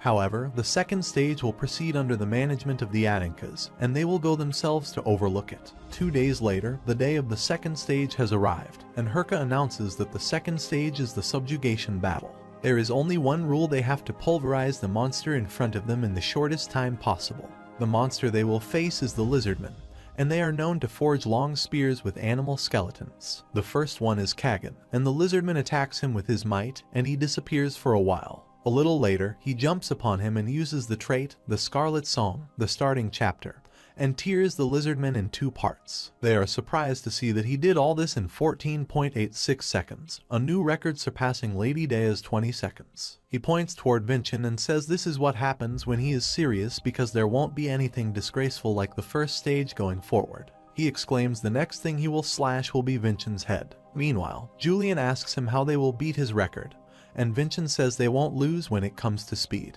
They will break through as soon as it starts. Herka announces that the cadet Vincent is entering as one of the Anicaps for the next round. Vincent is ready to face the lizardman, and they release him, but he observes that the lizardman seems to be in a strange position. This is the doing of Delbek, the 4th elder, which is why he involved himself in the second stage. He exclaims that he did nothing to the monster Vincent will be facing, nor did he use any special magic or drugs and capture an equivalent lizardman to the one young Master Kagan would be facing. Though he hasn't fed it for the past 2 days, and an average martial artist may not notice, but a starving monster becomes quite vicious. He is so vicious that he can't defeat it in a matter of seconds. Vincent observes he has been starved, and it is definitely a sign that it's a viciously starved state. The fight commences, and the lizardman attacks him rashly, and Vincent thinks he needs to dodge it, but if he starts dodging, he won't be able to break Kagan's record. He opens up his arms, indicating he is ready to face the attack, while Herka and Vargan shout from their places and ask him to dodge it. The lizardman stabs its spear through his chest, but at the same time, he also stabs the Crimson Fortress in his body. He manages to shorten the time, and if he stabs his this deeply, he won't have to control his lightning trait, which burns away the lizardman completely. Herka thinks even if that was the case, if anyone else would go to such lengths. Vincent sets a record of 5.39 seconds, and everyone announces Cadet Vincent's victory. Herka wonders if he has been possessed by a spirit that died before they defeated the Samians or something and wants to defeat them badly. The priest rushes toward him because he has a serious injury, and they need to pull the spear out first. One of them asks the other to pull out the spar, and they will start healing simultaneously, while Kagan is furious and wonders why he used such a barbaric method. He stares at him with a taunting smile and exclaims that he has won. There is an announcement that wraps up the second stage, and they ask the audience to exit immediately, and they must transfer the patient. Moreover, the third stage will proceed in 3 days, and the person who is announcing all this is wondering about Vincent if he is the son of Sarvana. On the other side, the priest says he applied to the Crimson Fortress because he heard it was an easy position, and it was really before Vincent enrolled there. Vincent thanks him for healing him so fast. His chest is fine now, but the priest reveals that he is not the owner of this wooden token, so it's impossible to give him the same level of treatment from him. He thinks Vincent experienced something similar to a miracle, and the second-class priest's treatments are indeed miraculous, which is why the possessor of this wooden token is given the same treatment as its owner. But since he is a 5th-class priest, his treatment is equal to that of sewing it and gluing it back. Currently, his heart is not completely healed yet, and if he happens to overdo it before it's fully healed, he may not be able to use mana ever again. Meanwhile, Herka enters the room and asks him to heal if his treatment is complete, and he shockingly asks him what he meant by eating. She reveals that the patriarch and matriarch of the Adinka and Samian families have arrived, and the Samians have invited him and his father for dinner. He is shocked to hear about the dinner invitation from the Samians and wonders what they are plotting. The matriarch of the Samians, Valkia Samian, welcomes the patriarch and Vincent and exclaims she is very pleased to meet them. They have arranged a dinner for them, and she asks Vincent to eat to his fill since these are the special dishes of the Samians. Vincent is observing her, and this is the first time he has seen her and thinks like his father. Her presence signifies Samian itself as one of the continent's rulers. She starts the conversation and calls Khan, saying he has become quite petty since he has gotten older. She asks him where he has been hiding such a cute son all this time. She suddenly emitted some mana, indicating her true feelings toward Vincent, and he hurriedly grabbed his sword to counterattack her. She is surprised to see that he reacted to the mana that she emitted in secrecy, and Vincent thinks she is so strong. She has a murderous intent that deludes him of death and mana that is sharp enough to cut him, and she really is a true martial artist. She appreciates him, saying he has got good senses, and she looks forward to dueling with such a kid. The patriarch asks him why he is smiling, and he replies that he is impressed by the power of Samians and he is surprised that he sensed their power. The patriarch also emits some mana in the secrecy towards Kagan, and he asks him if there is a problem. The patriarch appreciates his politeness and says he doesn't pull out his sword at the dining table. Julian and Vincent observe that they are having a Kai battle over whose son is better, and they are surprised at the immaturity of the continent's rulers. Later, they both get out for a chat, and Valkia states his good-for-nothing son has matured quite nicely, and his prodigy is underwhelming. She exclaims somebody's up to no good and how they dare to interfere with the friendly exchange meeting when the matriarch and patriarch are watching. The patriarch asks him if this is the doing of the elders of Samians, but she exclaims he is half correct. She believes that the first stage was the doing of their elders, but the second stage was his elders, Adinka's elders. She is sure that the 4 great elders of Adinka had something to do with it, and their target is Vincent. Though they may have different opinions, they want to eliminate a variable like Vincent as soon as possible, and she asks him if he thinks his son will win in the 3rd stage. The patriarch exclaims there is only one thing he can say right now, that the Adinkas will absolutely surpass the Samians. Valkia laughs and says he should give up now, because the Adinkas can't beat the Samians at any cost. She asks him what he will do about the interference of the elders, and how he will stop them, and he replies there is no one that remains alive on this continent after cheating in front of his eyes. Nothing will stop Vincent's victory in the 3rd stage, and she is surprised by his certainty that he will win.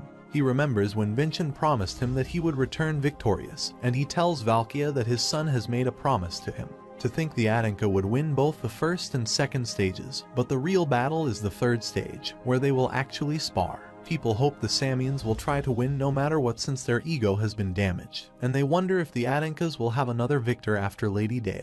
Valkia Samian has reached the fortress, and Khan Adinka sits beside her. They are 2 martial artists that represent this era. Herka announces the final stage of the friendly exchange meeting. The long-awaited duel is about to begin. Before sparring, Julian asks him if he remembers the current condition of his body, and he thinks the most his damaged heart will allow is just 1 hit of absolute sword slash. He must find an opening and come out victorious with that 1 hit. He will start with the lightning giant to test him, and Kagan uses a technique that absorbs his lightning giant. He then smiles and asks him if this is a test, and he exclaims he will have to burn him to ashes in order to be satisfied. Vincent is shocked to see a burning mana of a dark crimson shade, and he remembers this is Samian's hidden mana technique that brought about his final loss. The mana that uses his life force to burn bright, Crimson Emperor's might, and Kagan observe that he already knows about this technique. He attacks him using this technique and says they will check whether he can block this. Vincent thinks he needs to use body strengthening on the Crimson Lotus and block it, but he is shocked when he gets slashed by his attack. He wonders about his speed, and the Crimson Emperor's might has no such effect, and this child's accomplishment has well surpassed young Kagan's abilities. In the meantime, Kagan again rushes toward him to attack and says Vincent is thinking too much, but he blocks his sword this time. Kagan asks him what happened to his cocky expression from the 1st and 2nd stages and why he doesn't act like he can defeat him again.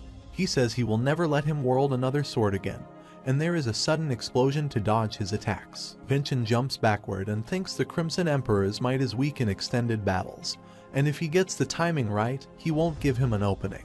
Kagan again jumps upon him using Scarlet Song MIDI Chapter 1 and lands an attack on him. Suddenly, there was an explosion, and there was so much power that it broke the ground. Kagan laughs and says this results from challenging the Samian, while Vincent asks him if this is all he has. He uses Ameloon's swordsmanship in Chapter 3 with the quick greatsword defense. 500 years ago, once Kagan defeated a swordsman, and kicked him to the ground saying his fighting was so boring. He exclaimed he was worse than that one-armed loser when he had both his arms and suggested that he should quit swordsmanship while he was ahead. Meanwhile, Davin was watching him from a distance, and he appreciated a boy named Ameloon for his good work. He wonders why Kagan continues to beat them when the victory has already been decided. When Davin calls him alumni, he asks him to call Falcon every time. He was a martial artist studying under Samians, Falcon Ameloon, and Davin met him at the Samians' battleground. They were just puppets used to let Kagan's abilities shine, and Falcon asked him if he meant what he said last time,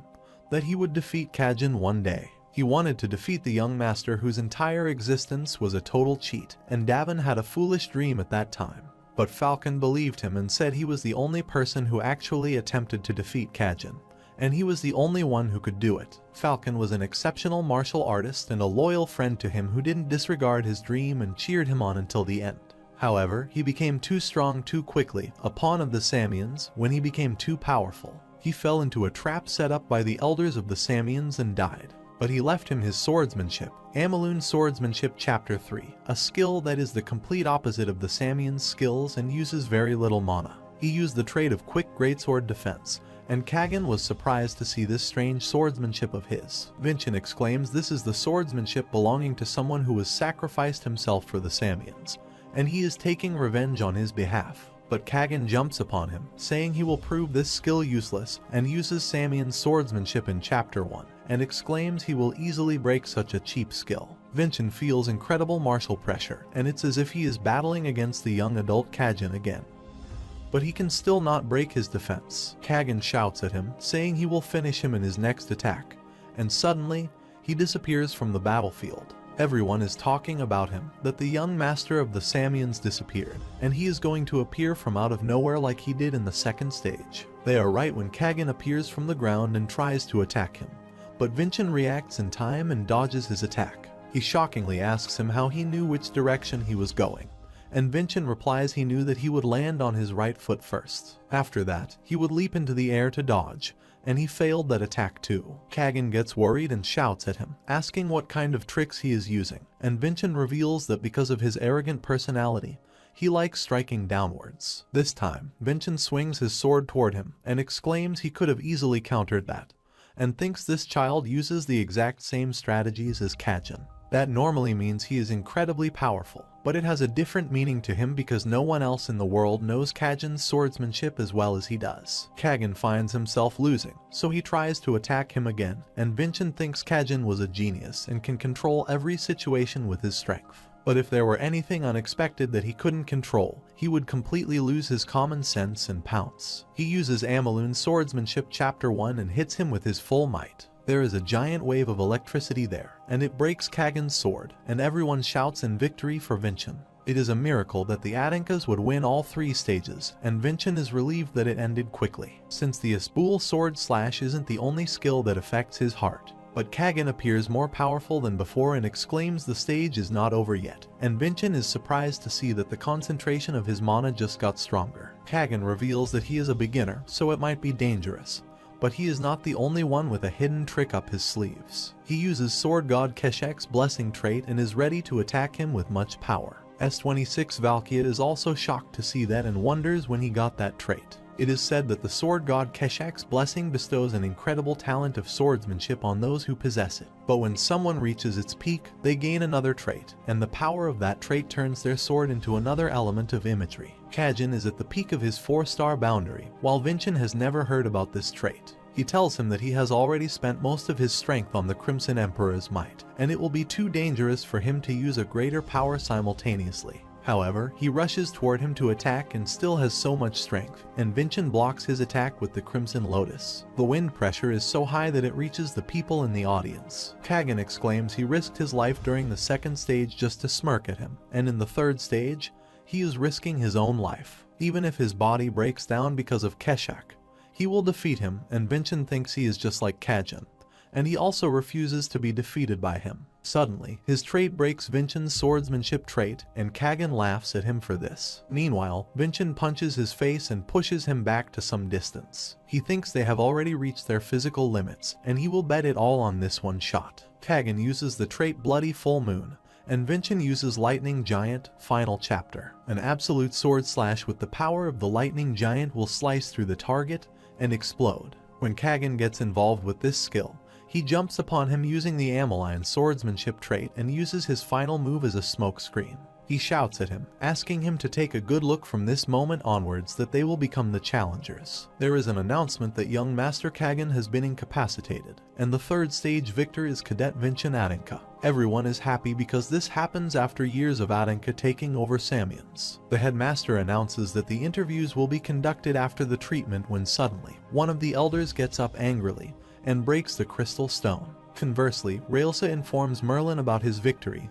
and that he has lost the bet. Everyone in the state is talking about both of them, that this year's friendly exchange meeting was so entertaining, and both young masters were incredible. At the same time, Raven asks his subordinate Sirkin if he can defeat those two, and he praises him, saying that he is plenty strong. The renowned family of spearmanship stands equal to the Adanka and Samian families because he is the descendant of the Vardakans. He wants to spar with him soon, and he thinks of a good idea. He is sure Vincent will be at the fortress daily since he is a cadet. He asks Sirkin to contact his father because he wants to enroll at the Crimson Fortress. When Vincent opens his eyes, he finds himself in an empty space. He only remembers that he took down Kagan and went to rest, but now he doesn't know where he is. He wonders if this is the world from his memories. Suddenly, a lot of people appear in front of him, and he takes out his sword to attack them. They are attacking him, and he tries to block their attack and is hitting them back. He feels the sensation like the evil spirit of the archdemon Devam. Kajan is also present there, and he again calls him one-armed Davin, and he shouts at him, asking what he is doing there. Kajan is about to attack him and asks him to be gone from his sight. His mana is suppressing him, and his body cannot move when suddenly a light appears from a side and helps him. The person who saved him is Arslan, and he calls him brother, and Vincent asks him what is happening there. Suddenly, a big monster appears there, and Arslan reveals that he is the archdemon who is responsible for all this. He asks him to run because the archdemon has noticed his presence, and he must recover it quickly. He asks him to surpass the Samians and face the truth he has left. Arslan pushes him away, saying everything is up to him now, while Vincent calls him because he has many questions to ask him. He tries to stop him and calls loudly when Salbara and the other cadets wake him up and inquire about his health. He remembers Arslan's last will to surpass the Samians and face the truth. He just surpassed the Samians, but he can't see the truth. He wonders if there are grounds for him to be disqualified from fulfilling the will of the Adanka. Suddenly, the Patriarch enters the dormitory, and everyone is shocked to see him, including Vincent. He asks them to take east since he won't take too long there, and appreciates Vincent for his good work and that he kept his promise to him again. He wants to reward him and asks him about his wish, and Vincent remembers he lacked the most basic fundamentals. He states he needs a master to teach him the Adanka's swordsmanship. The Patriarch asks him if he is aware of the fact that the Great Elders do not favor him, and Vincent replies he defeated the Samians today and took one step closer to fulfilling the will of the Adankas. However, if they still object to providing him with a master, he will not favor the Great Elders, and the Patriarch replies that he will also not. He orders to follow him and takes him where Railsa and Merline are. Vincent is happy to see her after a long time and also calls Merline by his name. He is surprised that he remembers him, yet he told him once that he would remember his face and name.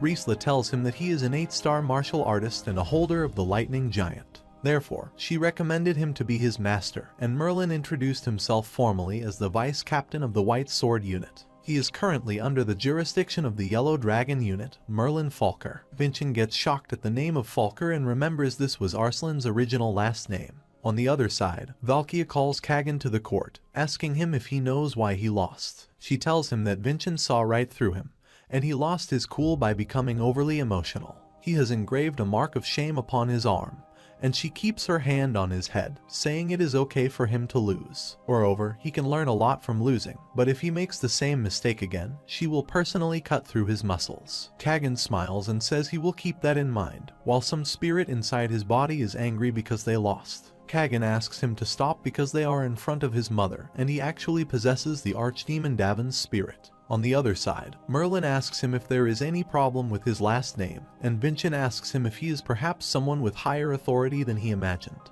Riesla reveals that the Falkers are one of the older martial families who have served the Adankas and are neither higher nor lower. Vincent wonders what happened when the Falkers changed their name to Adanka and why the Falkers still exist. However, Railsa informs him that Merlin has completed the registration at the fortress, and he will be able to act as his master starting tomorrow. He exclaims he will have to treat him as his pupil the next time he sees you. He also apologizes for his rudeness in advance, and Vincent determines that he will learn humbly from him.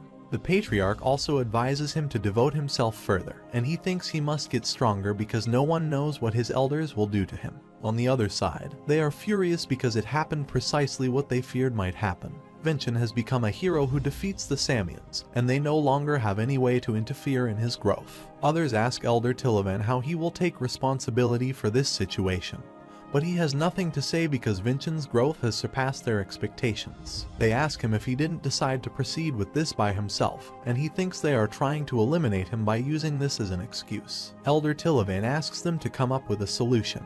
On the other side, Valkia has killed the 6th Tower mages and asks Elder Holloman if she would like to ask him why he hired these mages. He replies that he just wanted to complete victory for the Samians, and she furiously asks him if the Samians managed to obtain a complete victory. She hates the likes of politics and trickery, and it's not something that befits the role of a martial artist. Thanks to that, she could never compete head-to-head with that Patriarch Khan. They were never associated with the Magic Tower or the Association, and that's how she will make it for the honor of the Samians. But she can't do anything about the Great Elder of the Samian using his own method. She furiously asks him why he doesn't stay quiet for a while and asks him to stay home and take up gardening or something. When she is left, the crystal stone brightens, and it's Elder Tilavan trying to contact him. Elder Holloman shouts at him and asks what happened to him, and he thought he would interfere with the 2nd and 3rd stages. Elder Tilavan tells him that Khan and Valkia appeared, so they couldn't do anything, and Vincient's skills were beyond their expectations. Holloman exclaims if they keep going like this, they won't be able to avoid taking responsibility for trying to stop Vincent. The elders won't be the problem, and they will become a nuisance in their eyes. Holloman suggests they must devise a plan to get rid of Vincent as soon as possible. On the other side, Vincent is sleeping peacefully on his bed when he feels someone tries to attack him. He wakes up immediately, dodges his attack, and takes out his sword, asking about who he is and how he got into the dorm. Merlin attacks him and appreciates him for his good senses, while Vincent is shocked to see his way of waking him. Merlin asks him to consider him as his master because it's past midnight. Though his senses may be good, but his observational skills are lacking. He asks him to observe his surroundings and reveals that the magic dungeon was used for the first stage the Dean person created. If he manages to pass his training, he will let him leave. Until then, he will be prohibited from leaving, not even by using that strange sword path. They will tear apart his lightning giant and fix it because his trade is all wrong, while Vincent doesn't understand what he is talking about. Merlin states that he doesn't understand his strength, and this is a matter that must be settled prior to learning the Aninca's swordsmanship.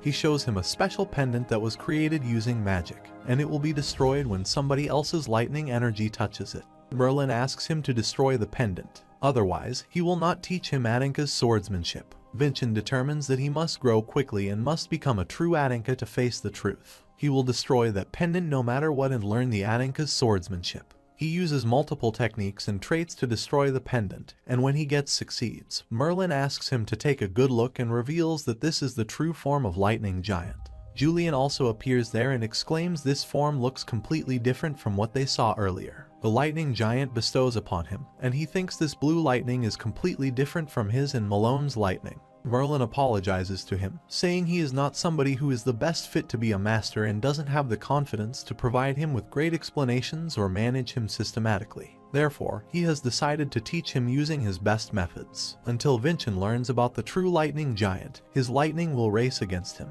It has been 1 week since Vincent has gone to the dungeon for training, while Seri sent a spirit to get updates of Crimson Fortress. Meanwhile, a carriage stops outside the building when the Elder Tilavan enters there with his flashy eyes having a plan in his mind. The spirit goes back to Seri, and she guesses everyone must be doing well, and she appreciates Pok Pok for its good work. She thinks it has already been a whole week since the young master started his training, and he hasn't come out of the space yet. She hopes that he is not straining his body. On the other side, Vince is doing his best and is training very hard. Merlin thinks he uses his brain when he has been cornered and is starting to fuse the lightning energy with a strange swordsmanship.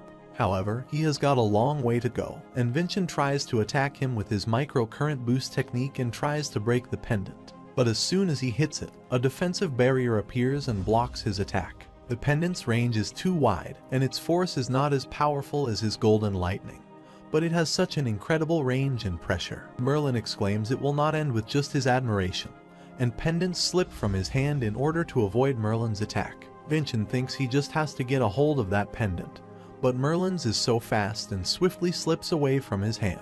Vincent wonders if he did this purposely to provide him with an opportunity to grab the pendant. In the meantime, Merlin attacks him with his sword's handle, and Vincent gets unconscious from this attack. Merlin thinks his movements are getting better, but there is no progress with the Lightning Giant. He asks him to take a break, and Julian asks him to drink more water because they don't know when Merlin give him another break. Vincent thinks no matter how much lightning energy he emits or increases his range, he cannot surpass that blue lightning. Like the two forms of the lightning giant, there is also a difference in their nature. Meanwhile, Julian is annoyed because such little water is coming out of that bottle, and he wants Vincent to drink as much water as possible. He asks him not to complain because if he didn't even have this, then what they do. Suddenly, he remembers something from this water bottle. He excitedly calls Merlin and tells him that he has figured out that he needs to limit the lightning energy before he emits it. For example, someone can spill the water from a water bottle when there is no water there. He thinks there was no need to do that from the start, and it looks like the mana was flowing through his body and sword.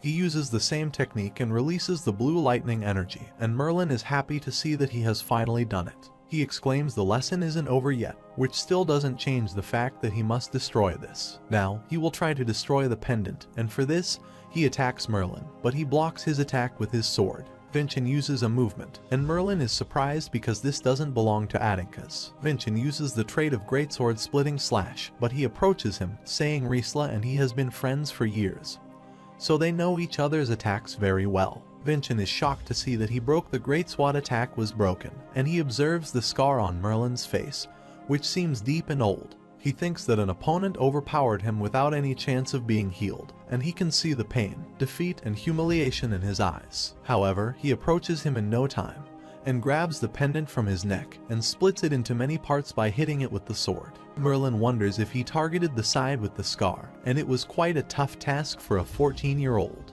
However, he tells him that he has passed, and now he will teach him Atinka's swordsmanship.